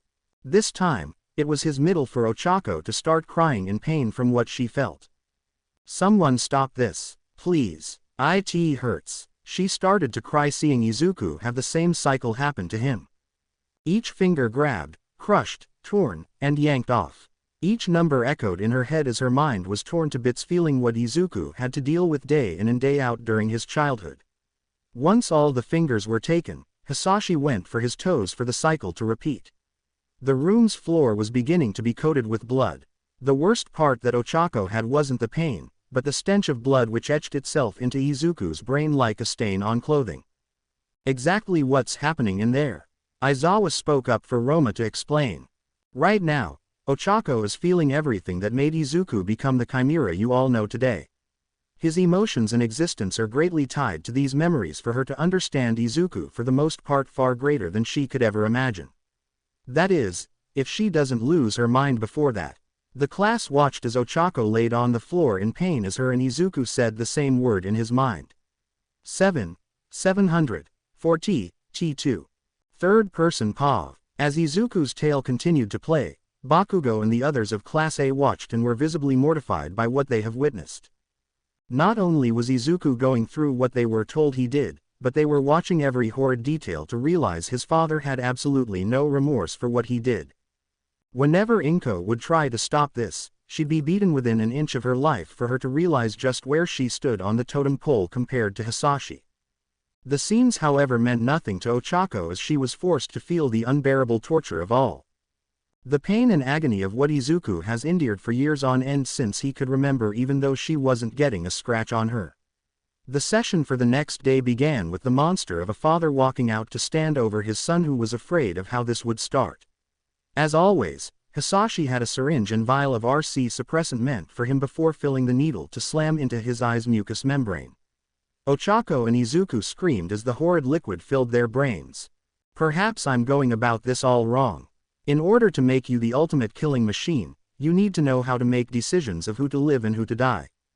Ochako heard this to see Yuta and Atori bring in two people with bags over their heads. One was a human woman, and the other was a ghoul woman. Both clowns looked away at the image on the screen, ashamed of themselves for going along back then. But there was nothing they could do. Even though they wanted to do something, they just couldn't overpower Hisashi alone. To do that, they'd need a damned army ready to die on a moment's notice. Before you I have a ghoul woman who has done relatively nothing wrong and has a child. Beside her is a woman who has committed several acts of murder, but is 4 months pregnant. Your job is to choose one of the two to die. If you choose to have neither die, then this shall be inserted in your ear. Hisashi pulled out a jar with a red head centipede inside. This will gnaw at your brain and eat away at that little part of you that still decides to betray me. But if you choose someone to kill, you'll be spared from today's torture. What do you say? Izuku looked at both women who held a face of fear. Please don't kill me. I have a daughter. You have a daughter. I'm fucking pregnant, you piece of shit ghoul. Please no. Ochako looked at the scene to see Izuku struggle. He didn't want to feel any more pain, but didn't want to inflict it on somebody else. Maybe this will give you far better incentive then. Hisashi walked over behind the women to hold his hands around their necks. They began to scream in pain as he laughed at what happened. What the hell? Bakugo screamed as he saw the horrid act being played. You can stop this, Izuku. Ahahaha. All you have to do is give an answer. The young boy was horrified at what happened as he shook, knowing there was only one way out. Sniffle. Okay. Just do it to me. Whatever you wanna do to me, do it and let them go. Hisashi smirked at this. Good job, Izuku. You finally chose. Now comes the part you should understand. Hisashi increased his grip to pop both women's heads off their bodies and fall on the ground. Their blood splattered on the small boy as he didn't understand anything of what had happened. But I chose. Why did you kill them? Izuku asked, shocked at the outcome he was given. And you did, but I never said I wasn't going to kill them both at the end of this. Hisashi laughed at this before reaching for the jar and the centipede inside. No, please no, anything but that. Ochako saw the scene play out as the centipede dug into the little boy's ear and began chewing on his eardrum. The brunette felt the heat as if something was truly eating at her head. Ah! Izuku stomped on the ground, unable to move, while Ochako rolled around, almost pulling her hair out of her head. Ah! Get it out! Get it! OOOOUUTTTT. Both screamed, with some of the group losing whatever was in their stomach yet again. Eventually, Ochako started hitting her head on the ground, trying to stop it. Enough, please. I can't take it anymore. The screen went black for the pain to finally subside inside Ochako. She was on the ground panting in pain of what had happened. Eventually, she began to laugh at this. Ha ha ha ha. Ah. He killed people that his son wanted to protect. Ha ha ha. He killed them without a second thought and put a centipede in his son's ear to eat at his skull. Can you believe that shit? Her laughter began to turn to sobs. Eventually, Ochako couldn't stop crying on the floor.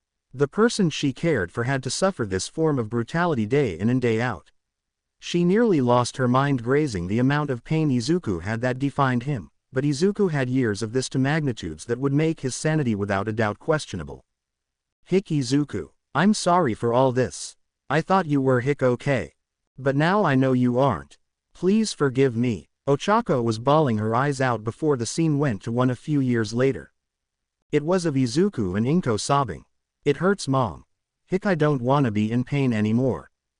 Inko held her son close as Izuku cried into her. It's okay sweetie. Your father's gone. He can't hurt you anymore. The two began crying as Yuta explained what probably happened.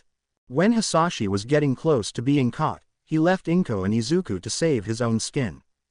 He deemed Izuku a failure and wouldn't let him become a reason why they'd be caught. Everyone turned to the screen as Izuku made a solemn vow in the torture chamber that they were in. The room stunk of blood to Ochako as she heard Izuku as a child make the vow he was following to this day. No matter what mom, I'm gonna end this torture. Ghouls have to eat humans to survive. But then the CCG kills not only bad, but good ghouls that don't do what they do because they want to. Ghouls then fight back to kill the CCG who then hurt us. Where does it end? Why am I even alive anymore? Izuku couldn't understand anything anymore to the point he hated it. I'm gonna change this world mom.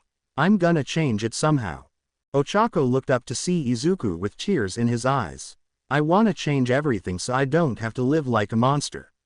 So people that don't try to do bad things can live like normal people.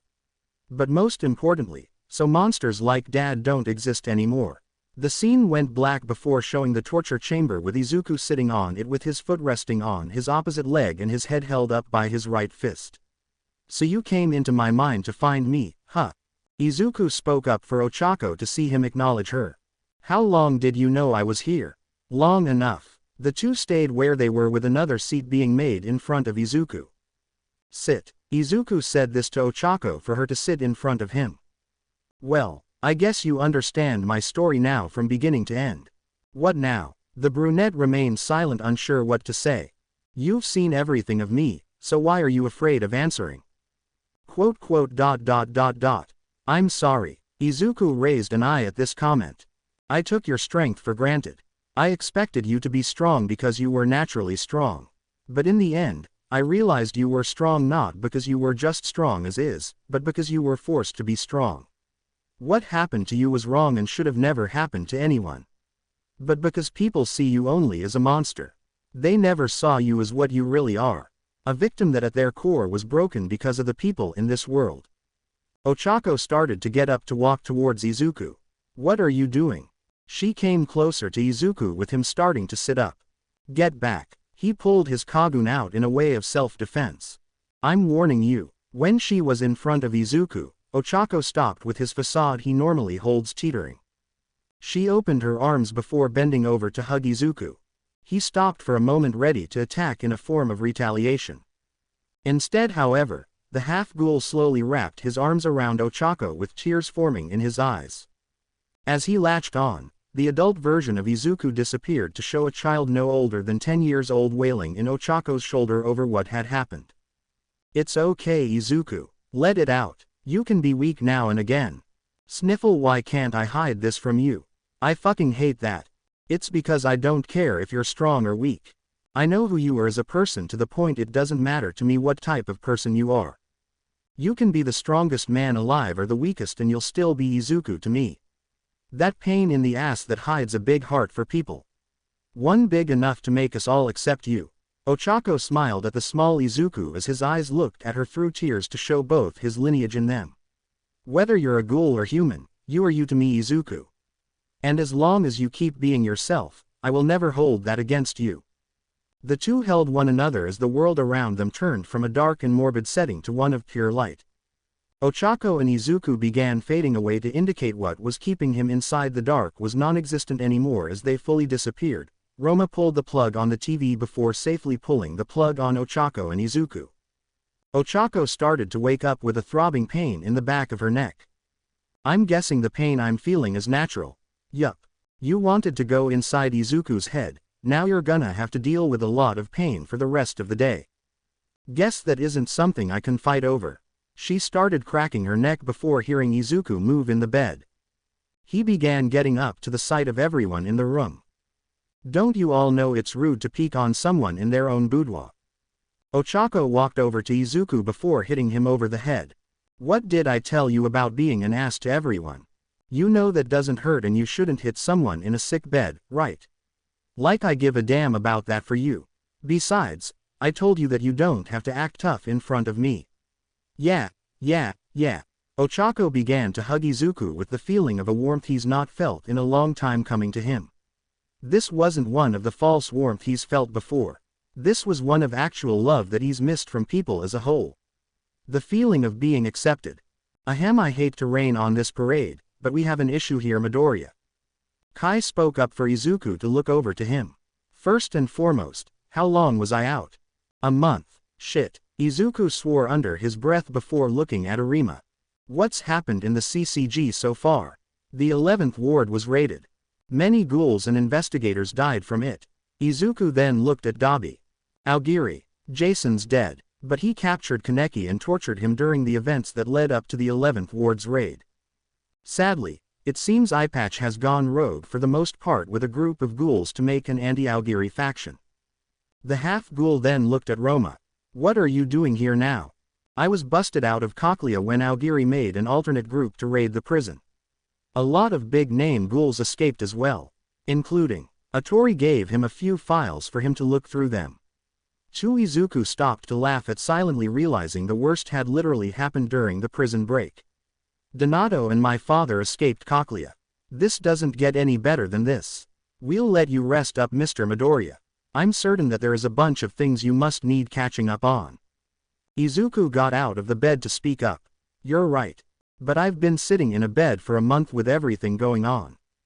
I can get informed on the way though. Meanwhile, I'd like to know about you five and where you stand." Izuku looked at Amon, Mado, Kuruna, Nashiro, and Kendo. "You can tell me why you're here on the way. In the meantime, someone get me a pair of pants." Ochako passes him a set for the half-ghoul to have something covering his lower region that had a slight draft of only having a pair of boxers on to keep his nether region from being visible. "Sometimes I wonder just what I see in you, Izuku." Izuku paused. After being given enough of an update to understand what we were dealing with in regards to the world around us, I decided to head back to UA even though many advised strongly against it. To be honest, I really didn't care what they said in regards. Before I did though, I made a quick stop at a coffee shop with Ochako since she seemed to be a little tired and a good coffee normally helps with that. As we sat there, we remained silent with no conversation between us until our coffee came. This was finally when she spoke. "I saw it. Your past. I know." Both of us held our heads down a bit at this comment since we both knew the hell that was in those memories. "The one thing I don't get is why you became a clown. I know you're not a bad person, but I would have left the group that hurt me so much. So why?" I took a nice long sip of my coffee to enjoy the taste I haven't had for about a month before answering, "because I know how to use the tools in my disposal."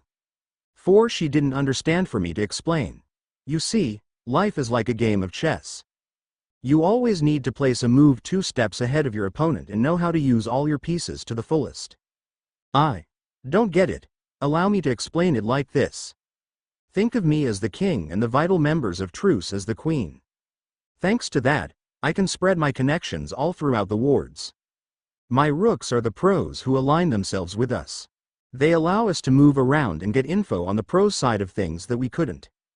My knights would without a doubt be Himiko, Najire, and Rei. They're strong and fast like any knight would be and understands what it's like to scrape a win out of nowhere. After them, we have my bishops, or the members of the CCG and the allies of Truce that can enter into the underground world and obtain the info I need for both sides. Their paths they walk are crooked and not always in a straight angle to make them the most suitable for defeating who I need to. So who's the pawns? I take another sip before answering. You and the members of Class A are Truce that don't fall into the other 4 categories. Ochako held her head down in shame knowing she's a pawn in this. So I'm nothing but a weak piece, huh? That stinks. Come now, pawns are more useful than you think. Where everyone else has a specific job that they must play, you are one of the more versatile of the pieces with the ability to change what you must do. In times when I need you to be a knight, you can be a knight. In times when I need you to be a bishop or rook, you can be one. I decided to mess with her a little by brushing my fingers over the back of her hand. And if I need you to be a queen, I got near her ear to whisper into it. You can be that any time we're in bed together. Whoa there, big guy. I've seen some of your fantasies to know exactly where you're going with that to ask that you dim your headlights for a minute. Oh, but I have so much fun messing with you. Guess I'll have to settle with making you mine through just taking you as mine then. I laughed a bit for a blush to find itself on Ochako's face. Knock it off, besides, we've got finals in the next 2 weeks. Doing something like that wouldn't be the greatest. I immediately got an idea for this to smile. You know something, Ochako? I've got a deal. If you get a higher grade than me in the end of term finals, I'm yours for a whole day. You can have me do whatever you want that day, whenever you want, and with whoever you want. I give a smirk to her before she blushes. But the same can be said if I get better. And trust me when I say that you'll be stuck in a bedroom for an entire day not feeling your legs when all is said and done.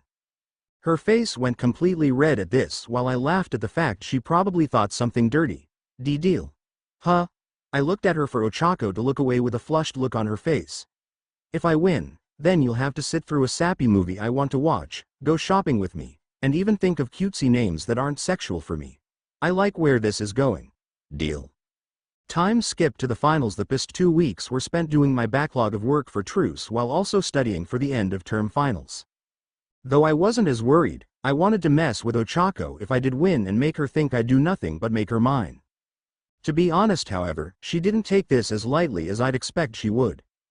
To help try and pass the written, Ochako enlisted the help of Yaoyorozu and Iida to gain some hope. Granted they are the second and third smartest students under me, Ochako could still win this. Pencils down. After we finished the written half, we prepared to head out to change, with the next part being some kind of physical exam, with it being robots from what Najire said. This wasn't concerning since I could use my Kagoon with no issue. Easy win and Ochako's ya. Here I come. After changing, we found ourselves outside near a bunch of buses with the members of the UA staff coming over. Hello Class A. It is I, Principal Nezu. Did he really have to hide in Aizawa's scarf, or was that just to piss him off? Now I'm certain you all have done info gathering about what the final exam will be for you. Yeah. Destroying robots. So easy. Nezu smiled as the 2 idiots of our class cheered. Well, due to some reasons, we will change the course up a bit. Instead of you fighting robots, the members of Class A and some other members of the school will be fighting the UA staff. I didn't understand what he meant by other members before seeing Najire, Himiko, and Kendo walking over. So we're adding the members of Truce? That is correct, Mr. Midoriya. A simple test for you all will be useless. So today we will be having a change of pace with the members of Truce fighting against one another. I'm getting really annoyed with his peppy attitude. The teams were made with some groups being made especially for some reasons. Kirishima and Shoji versus Arie Su and Himiko versus Chisaki. Tokiyami and Sato versus Ectoplasm Kaminari and Ashido versus Nezu. Siro, Kendo, and Najire versus Uda Todoroki and Yaoyorozu versus Rei. Mineta and Hagakure versus Snipe Aoyama and Ojiro vs 13. Juru and Koda versus present Mike Bakugo and Iida versus Dabi. Izuku and Ochako versus Arima and Ito. Oh shit. I looked at who I was facing with Ochako for her to look at me. I know. Arima's gonna be tough. That wasn't who I was shitting about. I was concerned cause Ito is here. Who's Ito? Izuku. I practically jumped when I heard Ito behind me. Everyone looked by me to see the green-haired woman with Yaoyorozu, realizing who exactly she was.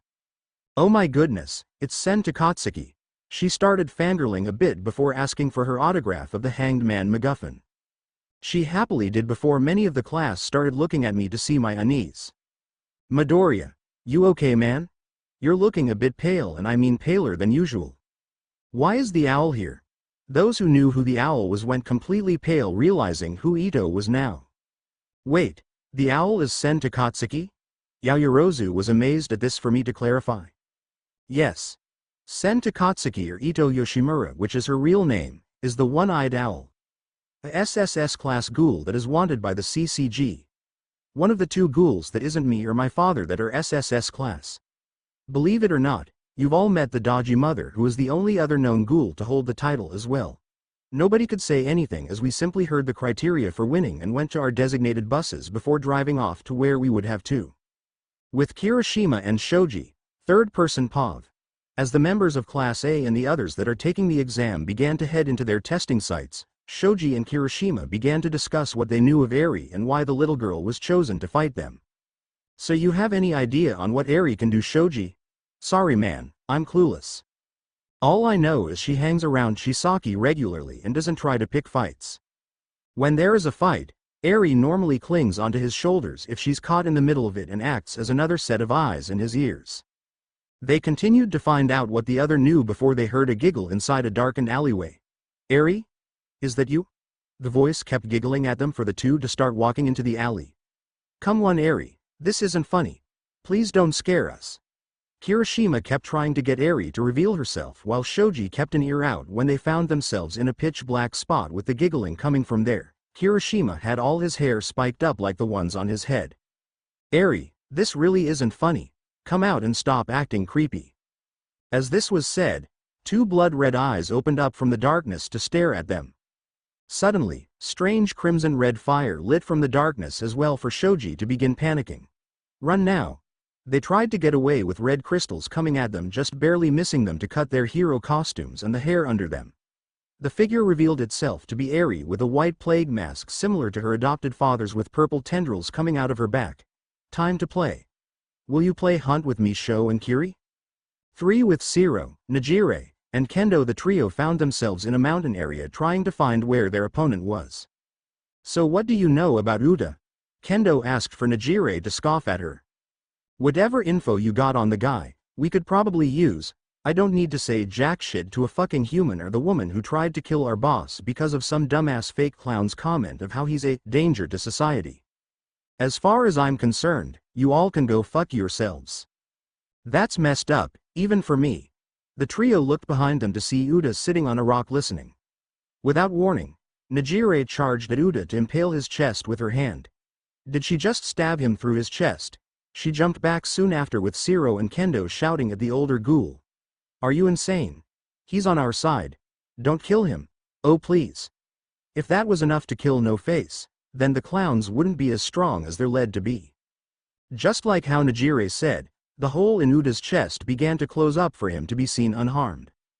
Before anyone could react, Najire was knocked a distance into a rock before spitting up a bit of blood. Hado. I'd be more worried about yourselves right now.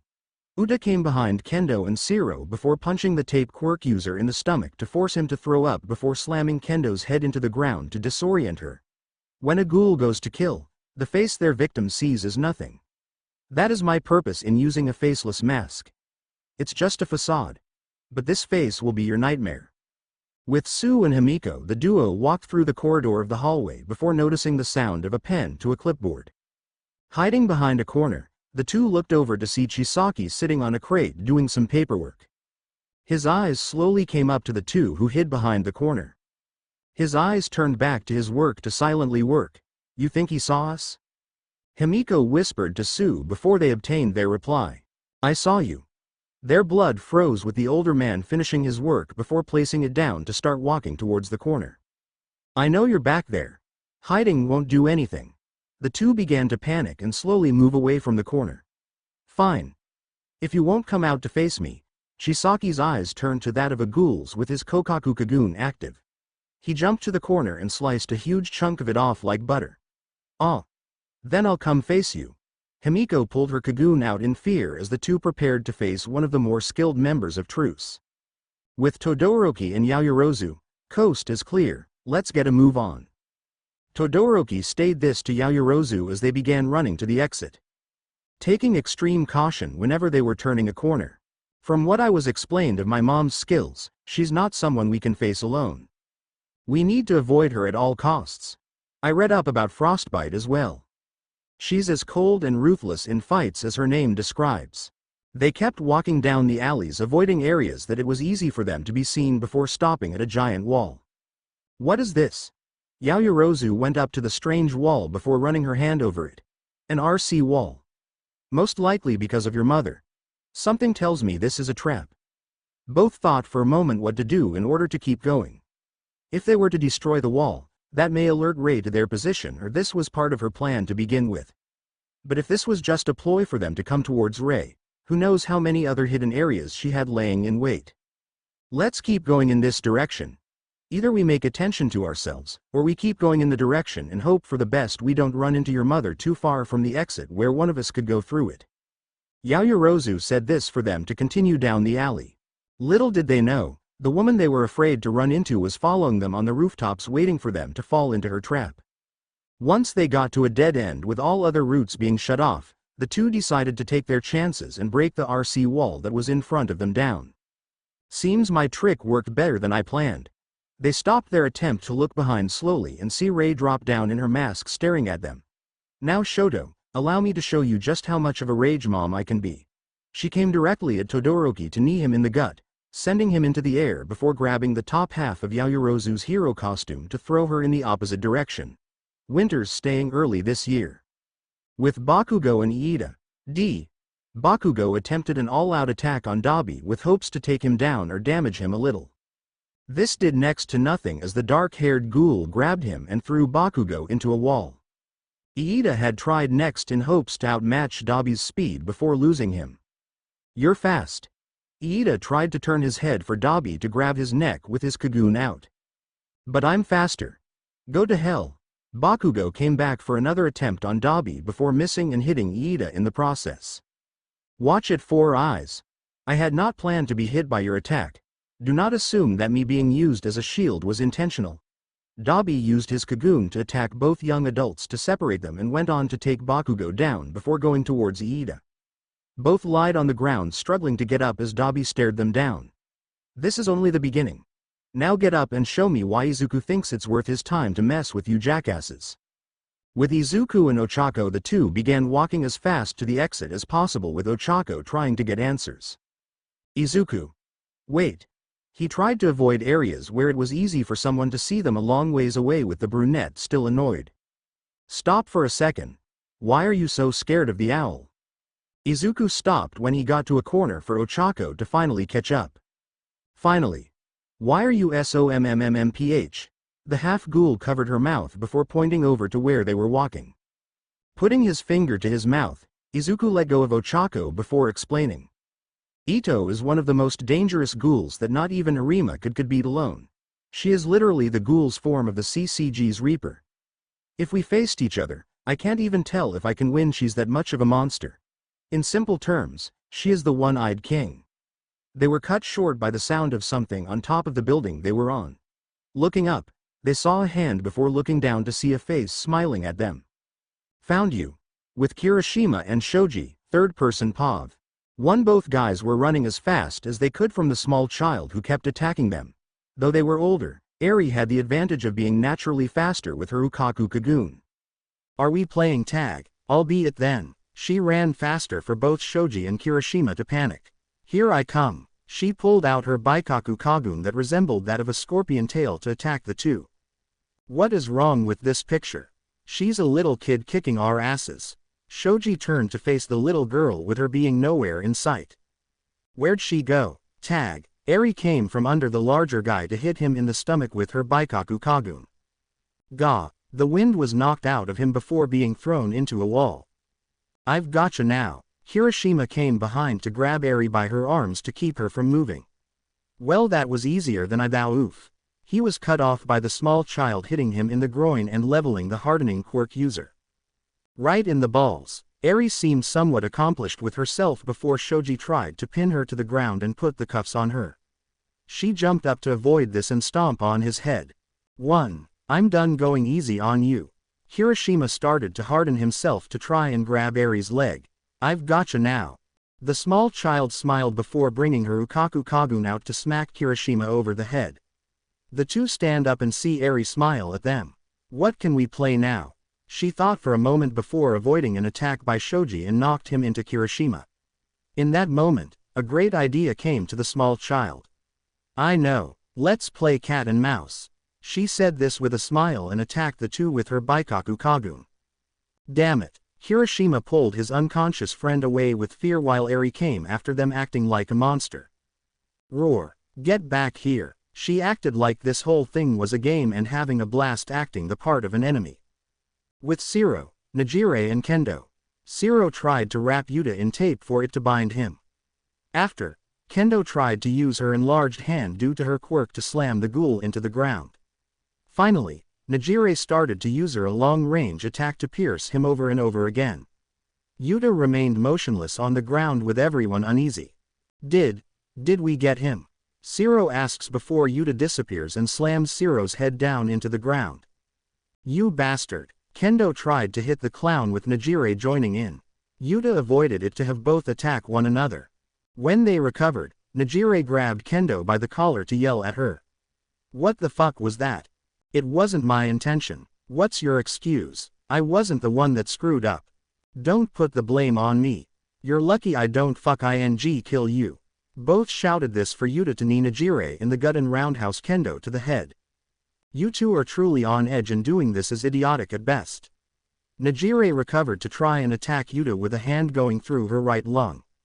Going at it alone is foolish when you know your opponent is stronger than you. Kendo came at Yuta next to have her neck grabbed and put in a choke hold. And thinking you can stand with the big dogs when you're not even giving it your all is ridiculous. Kendo tried to get out of the hold to be unable to move the palm of Yuta's hand off her windpipe. Damn it, I can't breathe. She tried to pull the thumb off for it to not work. Damn it, damn it, damn it. She was about to lose consciousness before Siro came over with a quink to the wrist to drop Kendo. She immediately pulled the hand off to try and breathe. Pant, it'll take more than that to take me down. Blood was coming out of the crack in his mask with Nijire grabbing the quink to cut the arm impaled into her rib cage off. To think that I've got some s-hole touching my chest. She yanked the arm off and onto the ground. She then spat on it and smirked. Nicely done you three. The severed limbs came back to Yuta and reformed as if it never happened. But it will take much more to kill me. Figured that would be too easy. Nijire smirked while watching Yuta pull out his Rinkaku Kagun. Out of all the fucking monsters that call themselves ghouls, the clowns are probably the most fucked up of them all. With Sue and Himiko tried to keep in check with Chisaki for the male ghoul to block almost every attack. And you call yourself a member of Truce? Pathetic. Sue came next with a quink shaped as a whip to wrap around one of his arms. Not bad, but you can't do anything if you're not strong enough. Chisaki pulled Sue towards him with his Kagun ready to pierce her skull. Don't forget about me you ass. Himiko hit the arm to make it so her frog friend could evade.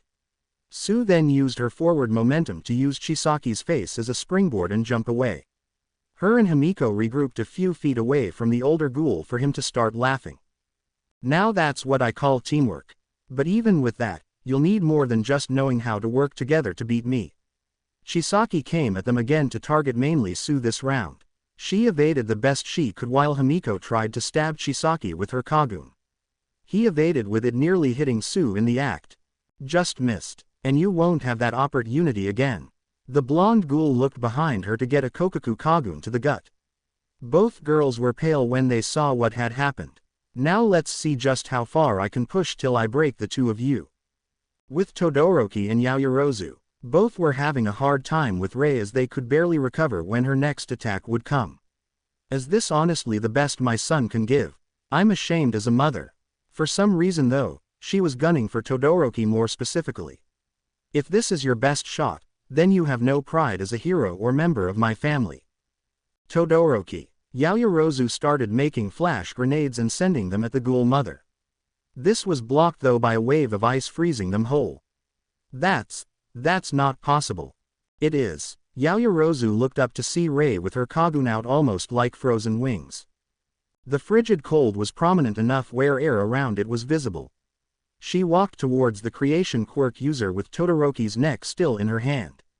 I'm called Frostbite due to my ghoul lineage's very unique Ukaku ability. As our genetics, we can control different forms of abilities such as electrokinesis, pyrokinesis, but mine is one of the far more rare ones where my body is able to have my RC cells do something very special. Cryokinesis. Correct. You see, my Kagun when it's formed can create a frigid wind the likes of which natural science is still not fully aware of. To put it in the best terms, it's almost like I have liquid nitrogen in my blood. She held Todoroki in front of her while giving a demonstration. Observe why I'm as much a dangerous ghoul that even a seasoned dove trembles at fighting me. As if it was nothing, Rei's hand began to produce insanely cold air before freezing her son's neck before tossing him to Yaoyorozu. Todoroki. Gah. Ack. The bicolored boy could barely breathe from the excessive cold for him to try and reach for a component on his costume to drop a fluid on his neck. It started to dissolve the ice as well as help prevent frostbite. He moved to his stomach and nearly hacked a lung up from the act. So, cough cough, this is your power. Rei smiled while moving to close the gap in an instant. Yes, she kicked Todoroki in the stomach to go directly into Yaoyorozu. The two landed inside a fake home, struggling to get up. This is insane. How strong is your mom? From what my dad said, she's stronger than him. Right now, I don't think we'll win going against her through normal means. Cough, we need to think of a way to outsmart her. With Bakugo and Iida, Bakugo came at Dabi with an explosion for him to dodge and avoid the blast. In retaliation, Iida gave a kick to try and take on the ghoul. Pathetic. Dabi jumped over to have the ash blonde and engine quirk user to hit one another with their quirks. What the hell, Four Eyes? I did not plan to hit you. Then why the fuck did you? Dabi dodged when I was about to attack and you were too close for me to avoid it. You two do know that I'm right here, right? Dabi asked for both to continue fighting with one another.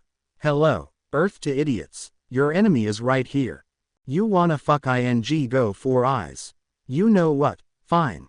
Both began fighting one another while Dabi just felt as if he was being completely ignored by both. Guess I'll take a load off then. He pulled a chair out from the side and poured a cup of coffee for himself. Ooh, nice aroma. The ghoul took a sip before smiling. I gotta hand it to Izuku. He does know where to find some great coffee. Both immediately attacked Dabi for him to jump away and have his seat charred up. And I like that folding chair. He finished his coffee to have both boys come at him and keep his attention on them now. Crazy. 1 minute they're trying to kill one another and now they're working together. I can't get a read on these two. Dabi grabbed Iida to hold him in front of Bakugo to try and have him get blasted again. This was avoided however by Bakugo using his blast's momentum to go over the two and hit Dabi in the back. You're not getting me with that shitty joke of an evasion again. Dabi recovered from the attack and looked at both with a smile. Now that's more like it. A real fight for me to get serious. His Kagun activated to come at both at insane speeds to almost rip Bakugo's left arm off from the force alone. Both Iida and Bakugo found themselves trapped with the blur that was Dabi going back and forth nearly slashing them up. This guy's fucking insane. Not surprised since he's Todoroki's brother and Frostbite's son. With Izuku and Ochako, both ran away from Ito as fast as they could with the giant beast form of hers hot on their trail. You can't run forever. She shot a blast of long-range Kagun spikes at them for Izuku to pull Ochako out of the way just before they were impaled. Thanks for the help. Don't thank me yet. We just found our other enemy, Izuku said as the CCG's Reaper was in front of them with the one-eyed owl behind them.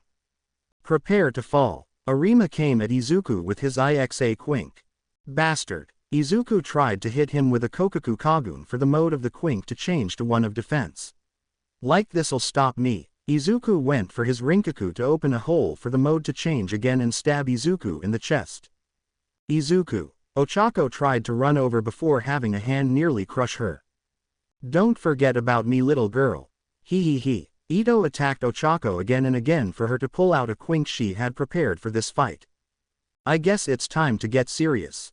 Madam's master. Ochako used the Quink she had from Big Mom to start striking at Ito. She dodged at every step of the way before the monstrous beast tried to strike her.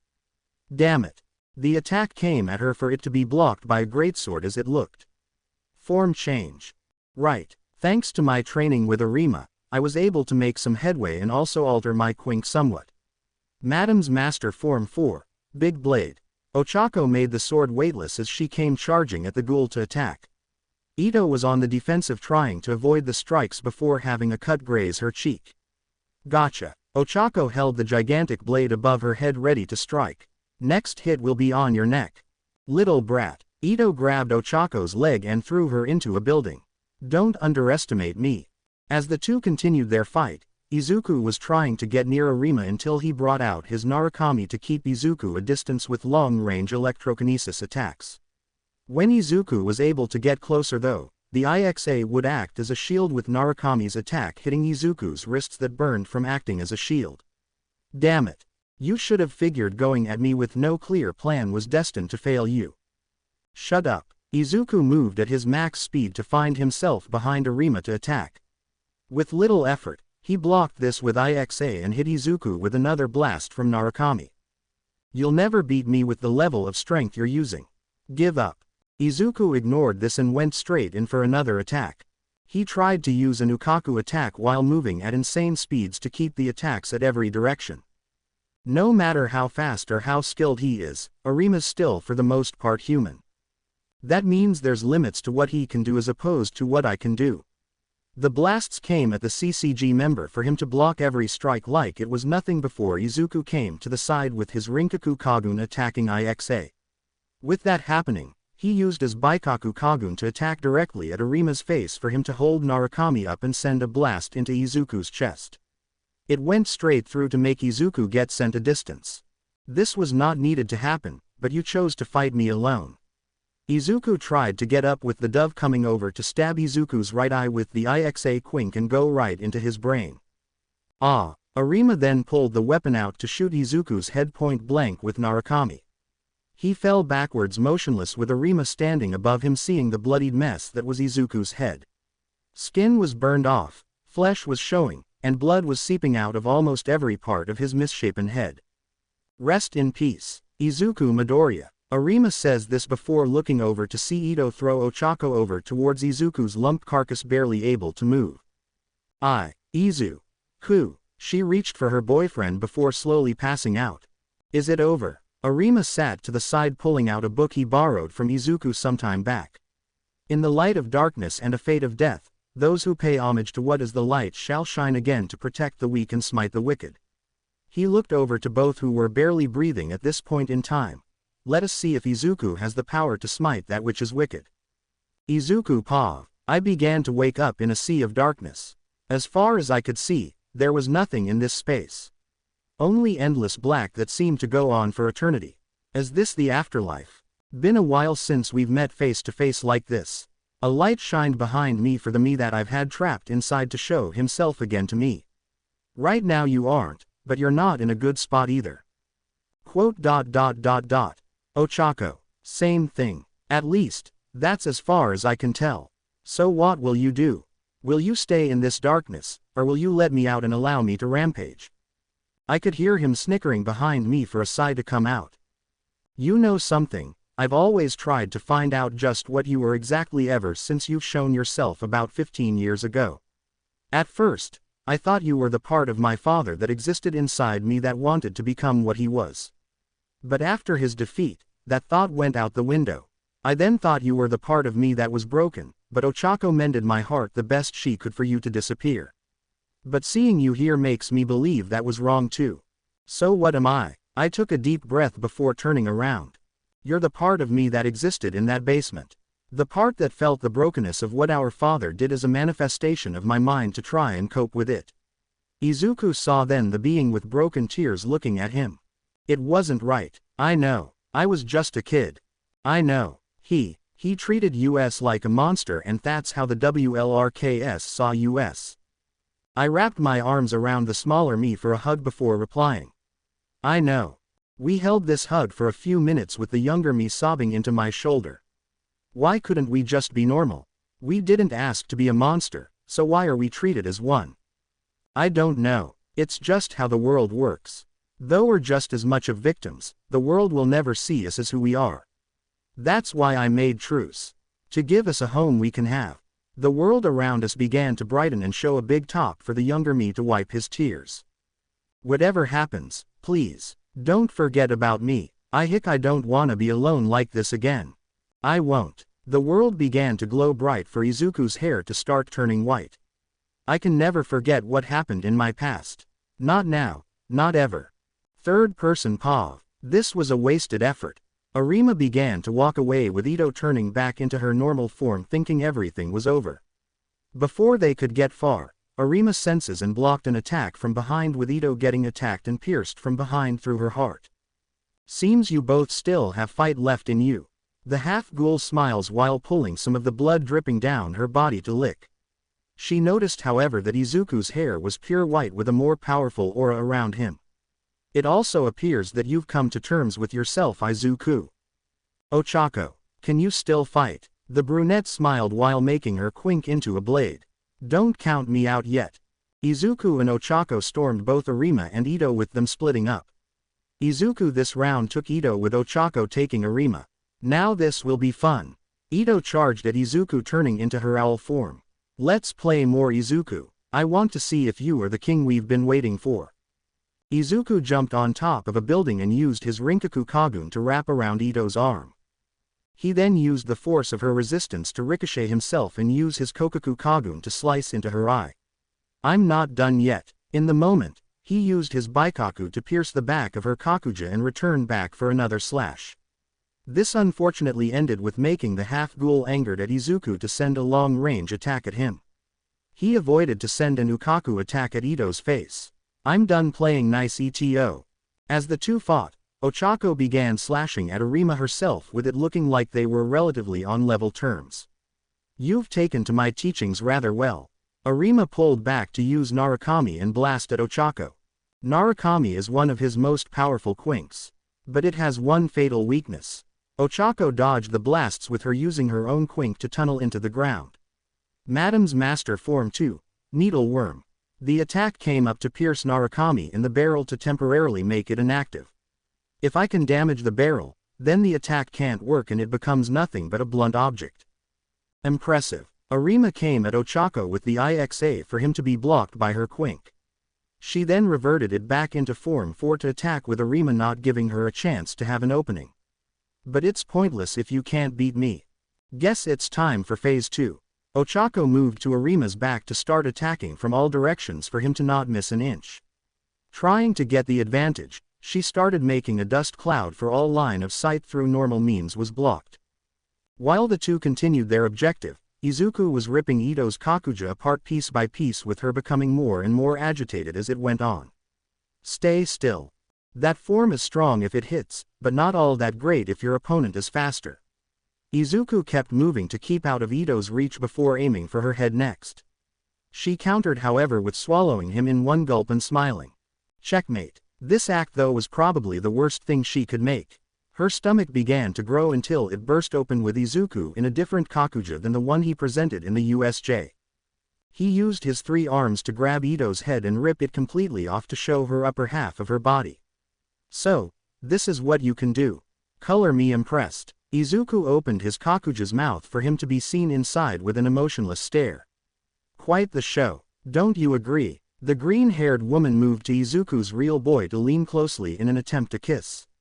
When she tried however, Izuku ripped her top and bottom half apart to have them fall to the ground. I'm not a cheating asshole Ito.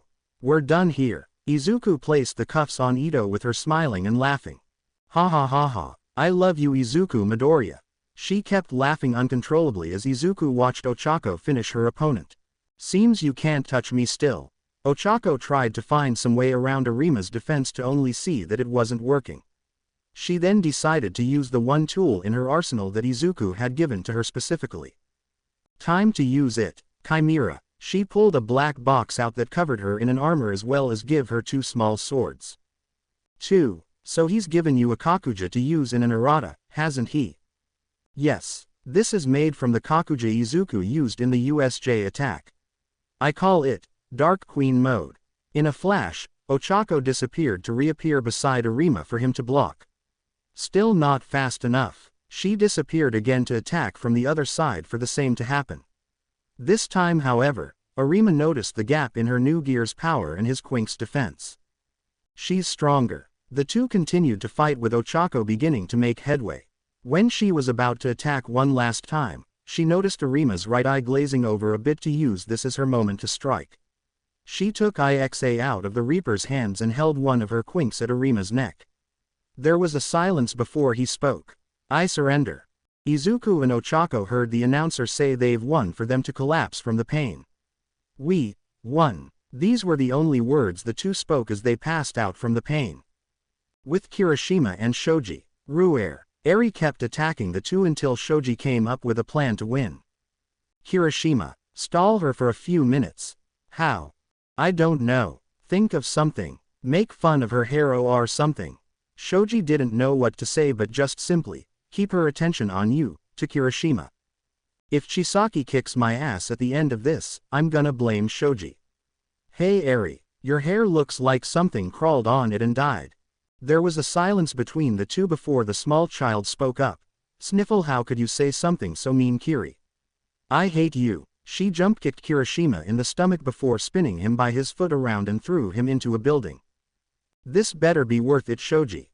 She came back to stomp on Kirishima's crotch to make everyone that was watching wince in pain as the color in the redhead's face disappeared. This is for making fun of Daddy's hairstyle. She kept jumping on Kirishima's groin to start making him foam out the mouth from pain. Cannonball. She jumped up one final time to have this hit be the deciding factor to knock Kirishima out. 7. Kirishima and Shoji have passed the exam. The speaker came up for a pair of cuffs to be on Arie. I guess I lose then. Arie asked for Shoji to be afraid to answer after seeing the pain his friend went through. I'm gonna be in for it when he wakes up. Arie began laying with her back on Kirishima's chest, tired from her little playtime with the two to start sleeping on top of the hardening quirk user. Maybe he'll be less angry seeing Arie like this. With Najire, Kendo and Siro, the trio began attacking Yuta in some form of sync, with Kendo and Siro combining their attacks after Najire launched one of hers and vice versa. Is this truly the best you can do for combined efforts? I'm ashamed. Kendo looked at her hands, remembering what happened before with Izuku and how she screwed up to make things worse for everyone. I'll make things right this time. She activated her Kagun with her Kagugen to become active. So you finally grew a pair. Najire shouted while sending a barrage of attacks to Yuta, with Kendo coming through with several slashes to the chest. She was on the verge to go through Yuta with him sliding back. I think that's enough of that. He grabbed both her arms and smiled. You're strong. Perhaps even stronger than Butcher was. But you'll never beat me if you all keep fighting amongst yourselves. Good thing I planned for this. Kendo swept the clown's feet and pulled him to have his back face the others. Najire. Bout time. She sent another barrage of attacks at Yuta with lightning speed for him to only smile even wider at Kendo. Oh, what fun this is. This reminds me of my days as a young adult like you with Yomo. The deepness of his voice scared the orange-haired girl a bit before Siro came over with the cuffs to place them on one of his wrists. Hado, Kendo and Siro have passed the exam. I guess that's it then.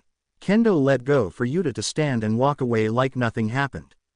It's been a while since somebody made me feel that much excitement. I'll keep that in mind the next time I wish to feel some sort of thrill in life again.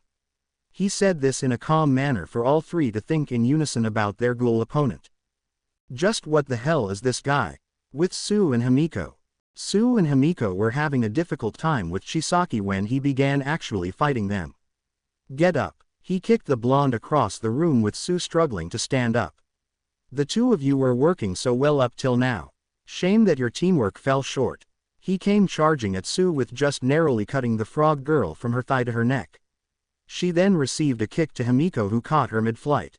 You okay? I've been worse. The two tried to catch their breath with Chisaki keeping them apart. How are we gonna work together if we can't even work as a team here? Himiko thought while noticing that they were a reach of the goal. That's it, Sue. She looked over to see Himiko attack her with her Kagun. I need you to trust me. She held her ground with the attack piercing Sue's shoulder and having her wince in pain. Did you two decide to fight one another or something? That's not what this is about. Chisaki looked over to see Himiko's Baikaku Kagun stop and Sue continuing with forward momentum through the gate. Toga and Asui have passed the exam. So the hit was to send Sue into the gate with it looking like you attacked her. Then again, that hit was a bit too far from a major artery in her shoulder to cause issues. Not bad. Thanks. Himiko went over to help Sue with her arm before the two went to Recovery Girl's office to heal up. With Todoroki and Yaoyorozu, Rei walked into a building where the two were hiding to look around. I know you two are here. I can smell the blood coming off of both of you. The white-haired woman followed the scent with her heels making a loud echo inside the room. I'm coming. When she got to the source, she kicked the door open prepared to fight. Too bad. She only stopped when she realized the room was empty. Oh, he. Bloody bandages. Not a bad trick you two. Boom. She couldn't finish her sentence when the room suddenly exploded, sending her out and into the next building where a trap laid waiting for her. Todoroki. Yaoyorozu shouted for the bicolored young adult to send his fire and engulf his mother. So what now? This. Yaoyorozu sent a large amount of supersonic grenades at Rei with her high-level hearing working against her here. Ah, you little punks. Binds began going around her with Todoroki sending one final set of fire at Rei. Just so you know, this was made to simulate Mr. Aizawa's binding cloth. You won't escape so easily when it starts to heat up. On cue, the binding cloth began tightening and encasing Rei in a trap with Todoroki placing the cuffs on his mother. Todoroki and Yaoyorozu have passed the exam. Both sighed in relief knowing they won while Rei smiled at the two of them. Not bad. Had me worried you two wouldn't pass a few times, but that was a pretty good plan there. It only worked so well cause you were able to be sent directly into the building with the explosion. If it wasn't for that, we'd have no way to bring you up here. Just take the compliment, Shoto. God, you're just like your father when fortune smiles on him. Oh, it wasn't me, it just was a fortunate break that happened. I swear, he's more of a pussy than your girlfriend here is. 5. The two blushed for a minute before shouting, she's not his my girlfriend. Rei began laughing while the two held a blush. With Bakugo and Iida, Bakugo kept sending blasts for Dabi to dodge with Iida sending his own kicks of his own. Geez, these two. 1 minute they fight, the next they work together for them to just fight near the end again. The two began bickering for Dabi to finally lose his ability to stand this anymore and just attack them. The duo dodged with Bakugo grabbing Iida. Go to hell. He flew a distance for Dabi to watch him go some length before realizing what the actual ordeal was. Crap, they played me. He started running after Iida who was heading to the goal before Bakugo held him. Where are you going, asshole? He gave an evil grin before letting explosions off in his hand. You're not going anywhere. Iida was able to pass through the goal for the loudspeaker to answer. Bakugo and Iida have passed the exam. Dabi smirked a bit while sitting down accepting his defeat with at least some dignity. Not bad you two, you had me going there. Of course we did, it was the only way to get you to let your guard down. Bakugo grunted in annoyance before Dabi wanted to point something out. So did you hear about the bet Izuku and Uraraka have? What bet? The one who scores better on the final than the other will win and have the loser do anything they want for 24 full hours. Something tells me Izuku's getting some during this. 3. There was a silence before Bakugo shouted in anger. I'll kill the s-hole. Izuku pav. I started to wake up in the infirmary with a really bad headache. When I sat up, I glanced to the side to see my hair white in a mirror instead of green. Guess that wasn't a dream for me. I kept looking at the mirror for nothing to happen. No apparition to come out. No voice in my head screwing with my brain, nothing but my reflection. Good, you both are up. Arima opened the curtains for me to see Ochako in a bed next to mine with a few bandages over her head.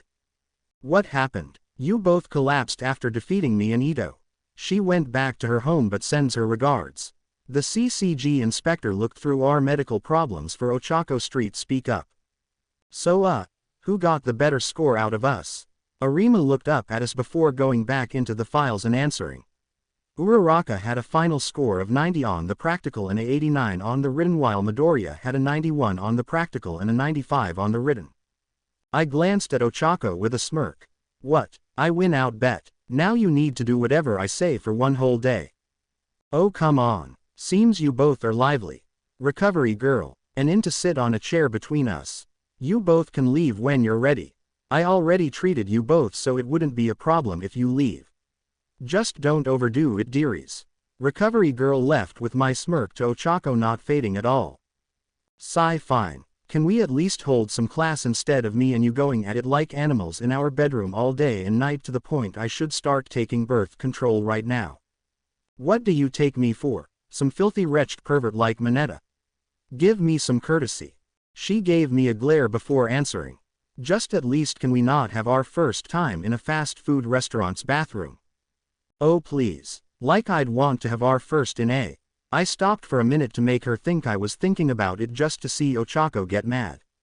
We are not having our first time in a fast food restaurant's bathroom. I started laughing for Arima to remind us he was there by clearing his throat.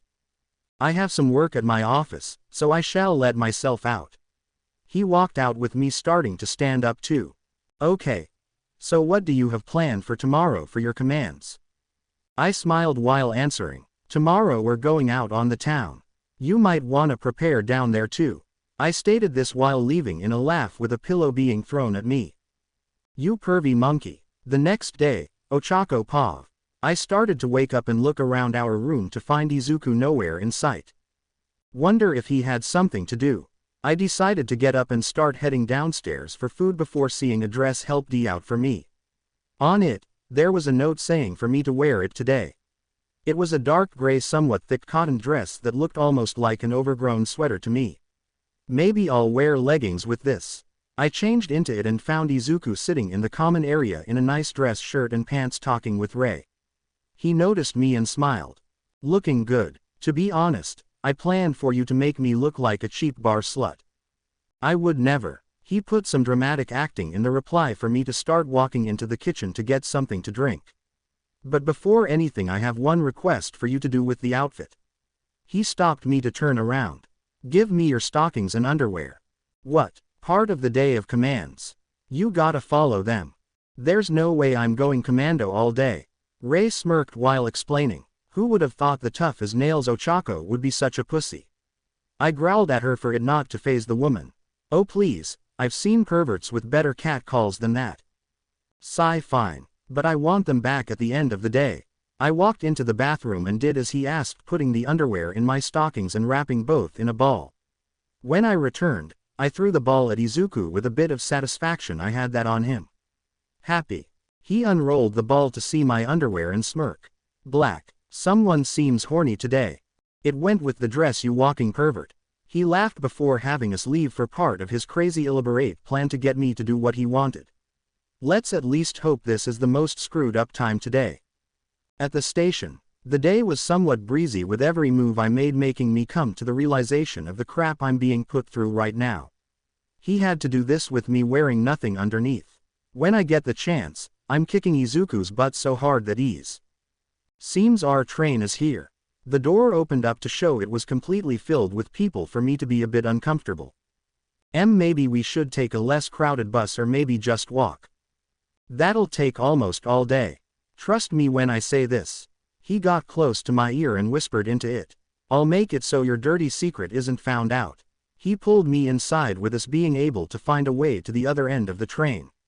As we left, I could feel almost everyone stare at me for the uncomfortable feeling of them maybe knowing that I'm not wearing anything underneath being apparent. Just endure it, Ochako. Nobody is gonna find out as long as you don't. I almost shrieked when I felt someone's hand on my butt. Looking back, I saw it was Izuku who was smirking at me. I started to whisper at him while shouting, "You fucking asshole, you know that this isn't the time to do something like that." Do something like what? All I'm doing is showing my lovable girlfriend how much I love her nice large and juicy ass. I tried to endure the touching and kept my back to the wall of the train before his hand went under the dress to make me hold my voice. So nice and big. If I wanted a piece of this, I'd be given a 5-star meal. His fingers started to move more frontwards for me to have my body start heating up. Seems you're enjoying yourself. And no, I'm not. His finger went down to my front side and found itself touching where it really shouldn't. Tell me, if you were found out here, how many people would be disgusted with you? How many would want a piece of you? He smiled while saying one last part. How many people would want a piece of you at the same time? I shuddered at this while my body reacted to this for drool to start coming out of me. The doors soon opened up for Izuku to let go and lick his finger that was in me and smile.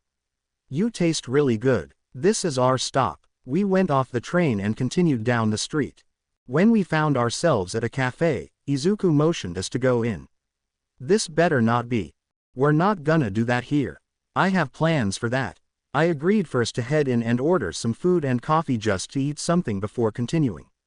Where he had us sit though was something I'd rather him just get the sexual act he had planned at the end done and over with so I wouldn't have to put up with this level of harassment. Why are we sitting in front of the window? Part of the fun. I growled at him before we sat down. When we did, I felt the cold seat on my butt to jump up a bit. What's wrong, love? A little cold for your liking. You could always sit on my lap for a more comfortable seat. I knew this was part of his ploy to make me more embarrassed and I didn't want to know just what he'd do if I actually did get on his lap, so I simply stayed on the seat and bared with the cold. I'm fine. Just was a little cold off the bat. We sat there silently having our meal with Izuku drinking his coffee silently. I tried my best to avoid any problems the best I could to watch him even more intent than normal. He's trying something here, but what? I kept thinking about this before I felt breeze from beneath me. Looking down, I noticed I was under one of the vents in the cafe. Are you sure you wanna stay in that seat?